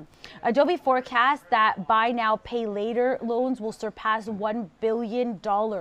That's a milestone. Meanwhile, the National Retail Federation also estimates U.S. shoppers will spend more than $1 trillion for the first time this year between the November and December holiday season. So, aside from being a journalist and reporter, I am an expert in shopping, and I can tell you, Cyber Monday gets more popular every year. It's fun, and it's also a good way to crack down on the to-buy list, especially if you are in charge of making the magic happen for the holidays. Moms know what I'm talking about. So overall, we're expecting some record spending, and it's a good thing for the economy when people are spending money, especially we know we're dealing with inflation, especially at the grocery store. We've reported on that leading up to the holiday season, but it seems that people will be shopping, and it is a good time to take advantage of deals aside from the holiday shopping. Like if you just have something that you have to get, maybe it's a bigger purchase, not a necessity. It's a good time to log on and do it today. If you're like me and you online shop year round, then you got those emails. You knew what you were buying today because you got everything in your inbox when it comes to the deals and all that. So on Newsroom Live, we take you behind the scenes of what we're doing in our newsroom. Our reporters are out working on our top stories. We know Michelle Ross is back from maternity leave after having her twins. She's in Lower Manhattan at the court. Lisa Evers also there. Top of the broadcast, we brought her to you live. She was able to bring us an analyst. They're following the Luigi Mangione case, a very high-profile case connected to the killing of that United Healthcare CEO. Our legal expert that we use sometimes here on Fox 5, Arthur Aidala, he was on Good Day this morning. Here's a bit of what he had to say, breaking down this high-profile case. It started with Harvey Weinstein's trial 5 years ago. It's all the true crime bloggers. It's not Fox and the regular affiliates. So they take up all the seats in the courtroom? Yeah, kind of. No, but what the court officers, the New York State court officers are fantastic. So there's like 2 rows for Fox, NBC, ABC, CBS. Right. But then the rest of them are people who pay to be there to watch these hearings. Now, these hearings are very important. Really very, very important. They're typical. They happen in every criminal case where it's appropriate to have them. The first one's going to be what's called a MAP hearing. And a MAP hearing, that's the name of the case, has to do with the evidence they've recovered from him. So it's got to do with his writings, which are important because it gives you his state of mind. It gives you what his intent is, and the gun itself, and the backpack, and everything else.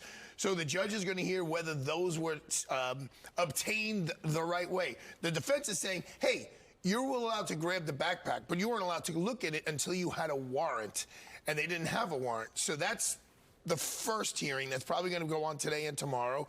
Then Wednesday's the judge's calendar day, so nothing will happen. And then Thursday they do what's called a Huntley hearing. And a Huntley hearing has to do with the statements that he gave to to law enforcement when they grabbed him. And the argument there is, based on the body cam video, they waited 17 minutes. They spoke to him for 17 minutes before they read him his rights. And the real issue there is, was he free to leave or not? And the defense is planning on calling 2 witnesses that says there were like 20 cops around the McDonald's where he was. There was no way he could have gotten up like, you know what, I don't really want to talk to you guys. I'm going to leave. Like, they were never going to let that happen. The judge, Judge Caro, he's a storied judge. His father was a judge. He's been on the bench a long time. He's already thrown out the death penalty possibilities of the case. That was big when that happened, yeah. And so this is going to be real lawyering with real lawyer. I know the prosecutor. He's been in the office, I think, almost 30 years. He's fantastic. Joel Seidman. I know Mark and Karen Ignifilo. There's Zach Entrada, who's another fantastic lawyer. Tenny Garagos. Mark Garagos is... It's a battle of the titans. So basically, they're basically saying whatever was in his backpack, they needed a warrant for. Correct. Do you really need a warrant for that when? Well, you do, but there's something also called inevitable discovery. So they were able to grab the backpack once they identified him as the person, as the suspect. But technically, you're supposed to have a backpack. But there are exceptions to the rule having to do with the safeties of the officers. So they're going to say, hey, we needed to know, did he have an explosive device in there? Was he going to blow up the building? Because he was wanted for murder at that point. So they may have thought, well, there could be a gun in this backpack. So they had this, would it be probable cause? Also, exigent circumstances. We need to protect ourselves from the damage he could do. And they're also, the prosecutor's also going to say, like, Judge, okay, so we didn't get the warrant right there and then, but we were going to get it, but they needed to make sure they were safe, so they should be allowed to open up the backpack in this public place where they're not only protecting themselves, but everyone else in that McDonald's. God, he could have had a button and blown everybody up. All right, let me ask you about the other evidence that was in that backpack, which was a diary. Where he talked about, going after somebody. Now I know what I have to do. Right. Yes. So, I mean, his defense attorneys don't want that made public because that could be a problem with the jury. It goes right to his intent, what his frame of mind was at the time, and that he had thought it out and he had planned it out. So it's a premeditated act as opposed to a heat of battle. Look, God bless these lawyers. They're great lawyers. This is an uphill battle. I mean, to be as forthright as I can, he's on video. You guys have shown it literally hundreds of times now. I'm not exactly sure, what the defense is going to be, but is it possible they're great lawyers. They'll figure it out. Is it possible that the judge could sort of do bits and pieces here, like maybe the diary is not allowed, or maybe you can't call it a manifesto, so to speak, or there's different terminology that could be involved? The judge will break down that. I mean, again, this judge has done hundreds of trials, so he really knows what he's doing. He will control the language to some degree as well. So, as I said, it's a battle of the titans. So when do you think we'll get a decision on that? The judge most likely will write something. Often in these things, the judge just rules from the bench because it's so obvious one way or the other. Right. But because millions of eyeballs are looking. I saw Luigi last Tuesday in prison. He was sitting there on a laptop, just going through his, Did you talk to him? No, I could have. I mean, he was literally 5 feet away from me. I was talking to somebody else there. At the MDC. It wasn't at the McDonald's. But why were at the Metropolitan Detention Center. Because when an inmate has a lot of computer stuff, they get to come down to the visitor's room and use their laptop to see the evidence against them. So he was sitting there in like a little isolated area. And by all accounts, he's been a model citizen since he's been. And everybody says, he's getting tons of fan mail. I think he gets more than anyone else. They said that at least 4 rows of the court today could be his supporters. A couple rows of the court could be. And there's people outside wearing free Luigi. Yeah, I know. This is crazy. Okay, listen, we're all lawyered up with Arthur Aidala. On your birthday. All right. Happy birthday. Thank you for spending. I did 58 push-ups today. I feel like Mike Woods. You're 58. I feel like Mike Woods. Thank you. It started with Harvey. There you go. Legal expert Arthur Aidala was on Good Day this morning. One more look at the forecast for those of you who might be off today. Maybe you're still off work. Maybe the kids are still out of school. My kid's home with his nanny. Here's a look at what you need to know for the week ahead. Gets chillier as we hit midweek. We are also keeping our eye on a system that could affect parts of the Northeast. So it could mean some wet weather for us Tuesday to Wednesday. It could mean some snow. We'll see. You see that little, it's marked there on Tuesday. The cold day is going to be Friday and then next weekend. If you're already planning, that's what you need to know. Thanks for watching Fox 5 New York. We're now joining live now from Fox. Concern from Democrats and Republicans is focused on the survivors. Why won't the administration either confirm or deny or reveal whether or not there were survivors after that initial first strike? And what imminent threat would 2 survivors pose who were clinging presumably to the wreckage of that boat? Again, as I said, I think you guys are sort of not listening fully to the statement I've provided. Admiral Bradley worked well within his authority and the law, directing the engagement to ensure the boat was totally destroyed and the threat to the narco-terrorists to to the United States was eliminated. And for any further questions about his thinking, I would defer you to the Department of War. I obviously wasn't in the room for these. Just to follow up, Caroline, just on the administration's policy when it comes to survivors, was there a change in policy after this strike on September 2nd? The Washington Post is reporting that these 2 survivors were killed after a second strike, but then in October, 2 people were rescued and returned to Colombia and Ecuador. So was there a decision that was made to handle survivors differently after these strikes? Not to my knowledge, no. Steve. The president confirmed that he spoke to the Venezuelan leader. Are you trying to negotiate his departure? Is there an asylum deal under works? President, as you know, last night on Air Force One, he said, I don't want to comment on that, but I did speak to him in the effort of transparency. So there you go. You got your confirmation. I'll let him speak further if he wishes to on the details of that conversation that took place. Steve Witkoff is headed to Moscow. How close are you to some sort of Ukraine agreement? I think the administration feels very optimistic. Obviously, you've seen, Steve, that the president's entire team, including Special Envoy Witkoff and Secretary Rubio and the vice president and the president himself, Secretary Hegseth as well, have been working so hard on this effort, and they all really want to see this war come to an end. And so just yesterday, Sunday, I believe that was yesterday, they had very good talks with the Ukrainians in Florida, and now, of course, Special Envoy Witkoff is on his way to Russia. This is sort of the shuttle diplomacy that you've seen from this administration play out, where we speak equally with both sides. We've put points on paper. Those points have been very much refined, but as for the details, I will let the negotiators negotiate, but we do feel quite good, and we're hopeful that this war can finally come to an end. Stephen. Thank you, Caroline. I've got a question about Ukraine and then a clarification about the immigration changes that are happening. On Ukraine, President Trump very briefly yesterday said that corruption issues there were not helpful to the peace process following the resignation on Friday of President Zelensky's top aide, Andrei Yermak. We were told from your podium in the prior administration that, quote, there's no indication that there's been any kind of widespread corruption involving U.S. resources in Ukraine. What is the Trump administration's view of corruption issues in the wake of Yermak's resignation, and how is that impacting peace talks? Well, look, I think the president has made it quite clear, as he said last night, corruption is never helpful.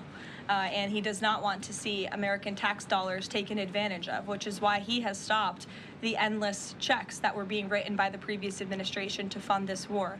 The United States is selling weapons to NATO that are being sent to Ukraine. That's a very different thing than the American people writing blank checks to a war effort very far away. It does not degrade the administration's determination to see this war come to an end, but I think it exemplifies the president's desire to always put the American people and the American taxpayer first. On immigration, you mentioned, or you emphasized that there would be a review of the Afghans who were resettled here under the previous administration. Yes. There's a lot of changes happening right now to asylum and to green card holders. What should the 2 million people with pending asylum claims, or the roughly 1 million people from the 18 other countries of concern, know about what's going on in the review? What's the status of all these other people? They're essentially paused for review, and the Department of Homeland Security is taking this very seriously, because we are not going to allow soldiers like we saw in American streets last week to be gunned down at the hands of these foreign nationals who had the privilege of coming to the United States of America. And unfortunately, this is not the only example of a dangerous Afghan who was let in by Joe Biden, who went on to harm the American people. There was an Afghan national who was let into the country under the Biden administration through Operation Allies Welcome, who shot and wounded 2 Fairfax, Virginia police officers during a routine traffic stop. He was killed by return fire after declaring, quote, "I should have served with the explicitive Taliban." 2 Afghan nationals were given legal status by the Biden administration as well, who were arrested and prosecuted for plotting a terrorist attack in Oklahoma just before Election Day in 2024. We all remember that. They possessed hundreds of rounds of ammunition and had pledged their allegiance to ISIS. There was also an Afghan national who was on the terror watch list who was apprehended by Border Patrol in 2024, but then he was released into our country by the Biden administration. Again, let's just highlight the absurdity of that. Border Patrol apprehended a terrorist, and then the Biden administration, because of their lax policies, still allowed him to come into the United States of America. I think everyone in this room, whether you want to admit it or not, does not want that individual living alongside you in your American neighborhood. And that individual was later arrested again after being allowed to live in the U.S. at large for over a year. Another one, a criminal illegal alien from Afghanistan, was arrested by ICE in 2025, convicted of second-degree assault, was previously allowed to stay in the country by the Biden administration. I have several more examples here. I'm happy to provide them to anyone in this room. John. Thank you, Caroline. First of all, happy Thanksgiving to Thank you and your young family. Hope you enjoyed it. I have two questions unrelated. The first, back to Afghanistan. My son and I walked by the horrific shooting less than 1 hour before it happened. So for anybody that's here, this thing's real. You outlined all of these unvetted Afghans that that were let in by Biden. We just had one the other day that was going to blow up a DHS building. Can you be specific on what the Trump administration is doing now to re-vet those that are here so that we don't get a repeat of what we had Wednesday night? Sure. I can tell you two top-level things, and I would defer you to DHS for more of the specifics, as of course they are leading this effort. And I can assure you Secretary Noem is on the ball. I've spoken with her and her team, and they have an all-hands-on-deck effort to having resources go towards this. But we have paused all asylum adjudications. And then, of course, the special immigrant visas, which we know many Afghans utilize to come into the country under the Biden administration, have also now been paused. And I would just point out one more time that the Biden administration was responsible for the original sin that led to this tragic killing last week, the botched withdrawal from Afghanistan. He was responsible for Operation Allies Welcome, which is something that this White House and the people behind this podium in the last administration fully and wholeheartedly embraced. And they assured the American people there would be no risk or no harm to them. And as I just laid out for you in those many examples, that unfortunately and tragically has not turned out to be the truth. Just ask the families of these two brave National Guardsmen, one who is no longer with us and one who continues to fight for his life. So I know the president is wholeheartedly focused on this effort, and I think unfortunately these events do remind us why it's so important that the president's mass deportation operation continues. With that, follow up. The White House today launched a new fake news portal, which I found interesting. What is your objective with that, ultimately?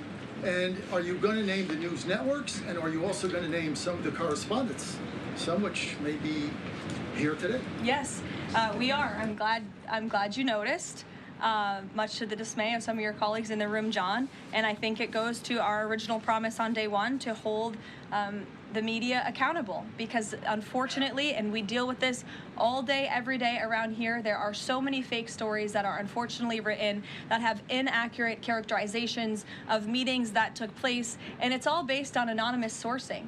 And you know, the standard for journalism, unfortunately, has dropped to such a historic low in this country. And again, we deal with it every day, where you can have an anonymous source who has no idea what they're talking about, zero credibility, call up a reporter in Washington and say, hey, I heard this, and then the next thing you know, it's on the front page of the New York Times. It's really incomprehensible. We appreciate the journalists, some of those who are in this room who do reach out for comment, who try to get things right, and there are some that remain. But overwhelmingly, the fake news that we see pumped out of this building on a day-to-day basis, it's honestly overwhelming to keep up with it all, and to constantly have to defend against these fake news and these attacks. And I will point out one fake news story over the weekend before I let you all go, from the New York Times that took about 1/3 of the president's daily calendar and his daily schedule and said that he's doing less than he did in his first term, or he might not be fit for the job.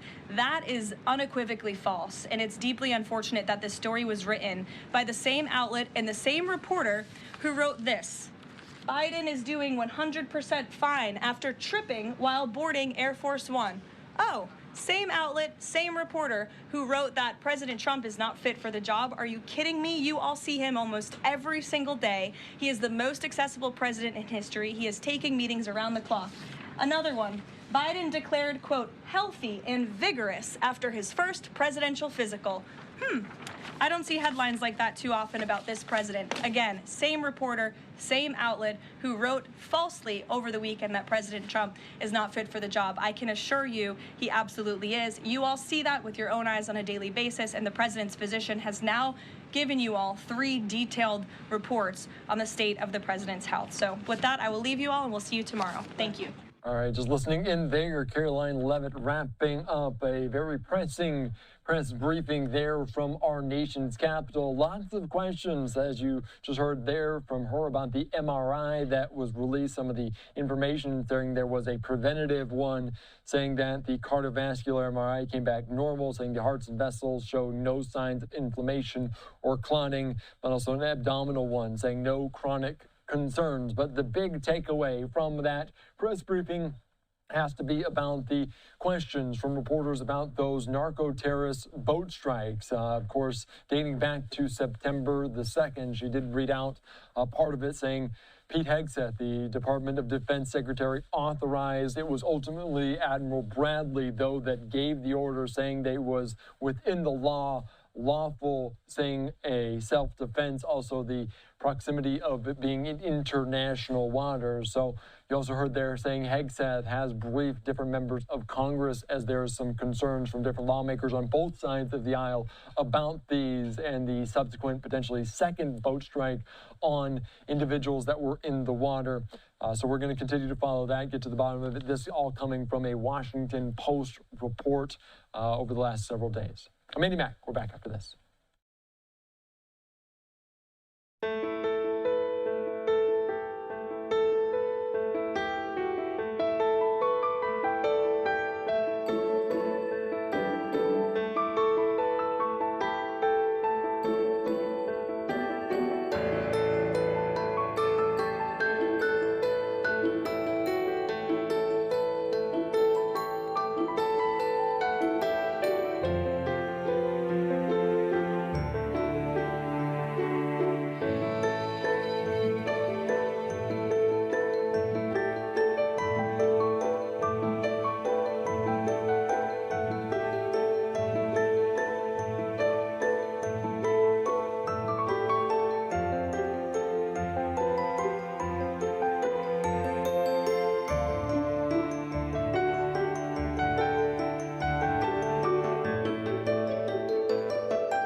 All right, welcome back in here to Live Now from Fox. I am Andy Mack. Several different live events just popped up for us. We want to take you out to them. Of course, a live look there at potentially an event. We'll see what leaders from the House of Representatives have to say today coming off this holiday weekend. For the time being, though, let's take you back out to this live remarks from, I believe this is the House floor here on Live Now from Fox. Let's dive in. The small business landscape is littered with obstacles like finding qualified workers, dealing with supply chain disruption as they adjust to the president's tariff regime, and adopting new technologies in order to stay competitive. These economic headwinds make SBA services more important than ever. The bills before us today reflect a months-long bipartisan effort to strengthen the services offered by the SBA and bolster the support for small businesses across the country. These 5 bills were negotiated in good faith and in the spirit of collaboration. Together, they help expand access to capital for business central to our national security, expand the reach of the SBA's Office of Rural Affairs, hold fraudsters accountable for exploiting the pandemic relief programs, and modernize the SBA's IT infrastructure. These bills are quite simply common sense and would meaningfully improve SBA services for small businesses across the country. I'm proud to support them, and I thank my colleagues for the bipartisan effort. Turning to the first bill, I rise today for H.R. 3174, the Made in America Manufacturing Finance Act. Small manufacturers account for more than 98% of U.S. manufacturing firms and employ 4.8 million Americans. They play a critical role in regional economics and in maintaining supply chain resilience. There is no doubt that reshoring manufacturing is a top priority. We all lived through the pandemic and saw the downside of streamlined, just-in-time supply chains. When it comes to industries critical to our economic and national security, such as pharmaceuticals and weapons, ensuring the viability of domestic supply chain is paramount.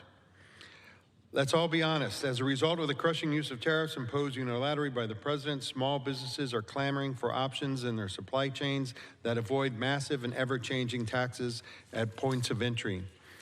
But a renewed economic focus on making things in the U.S. cannot happen at the snap of a finger. It takes large investments and a long time horizon.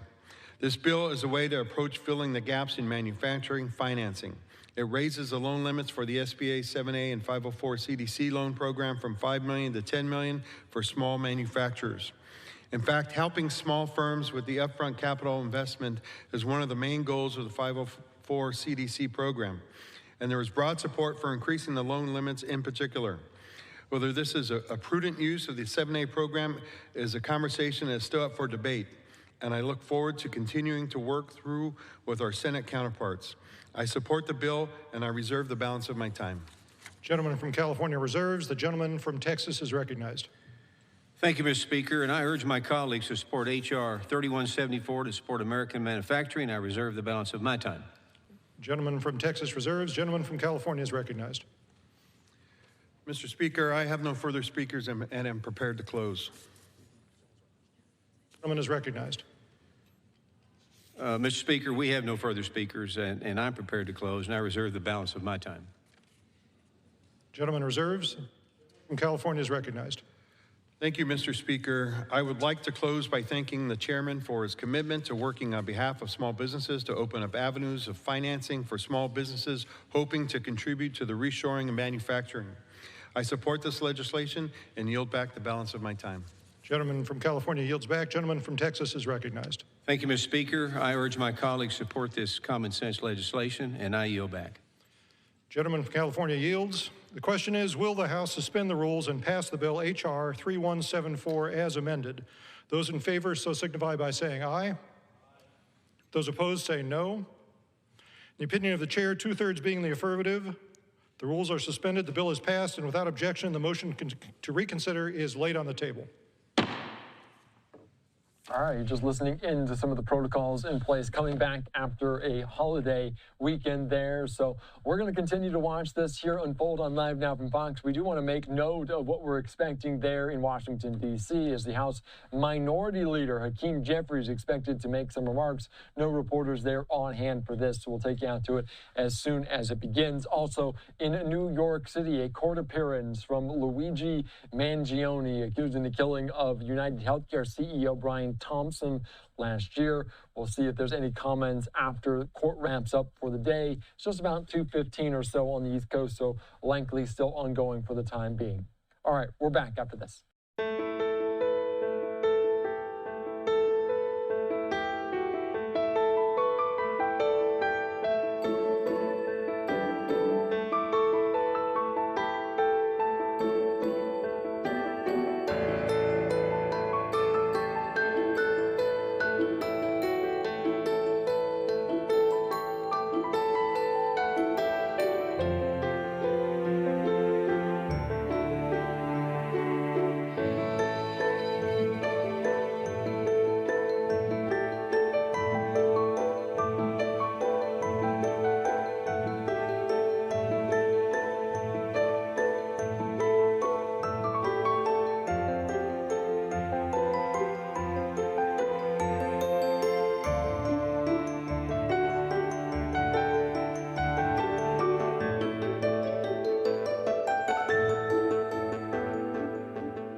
All right, we'll come back in here too, live now from Fox. I'm Eddie Mack. Let's quickly take you back out to the House floor. Some protocols, some bills being voted on, some debate underway. Let's listen in to what they have to say. SBA IT Modernization Reporting Act, and I thank the chairman for his support. I would also like to thank Representative Jack for joining me in introducing this bill, which will go a long way to help SBA modernize its IT infrastructure and improve its services to small businesses. Billions of dollars in federal contracts are awarded to small businesses every year, and SBA plays a vital role in promoting small businesses' participation. But over the years, the SBA's outdated and inefficient IT systems have made it harder for entrepreneurs to access the resources they need. After repeated unsuccessful attempts to develop and deploy a platform that would be a one-stop shop for contracting certifications, the committee requested the GAO review the SBA's efforts to figure out why they failed. The report identified the critical gaps in the SBA's modernization efforts, from risk management to cybersecurity and budgeting. My bill directly addresses these issues by requiring the SBA administrator to implement the 11 recommendations in the GAO report, mandating a clear plan of action and ensuring Congress is kept in the loop. This means better oversight, better execution, and most importantly, better services by the SBA for all small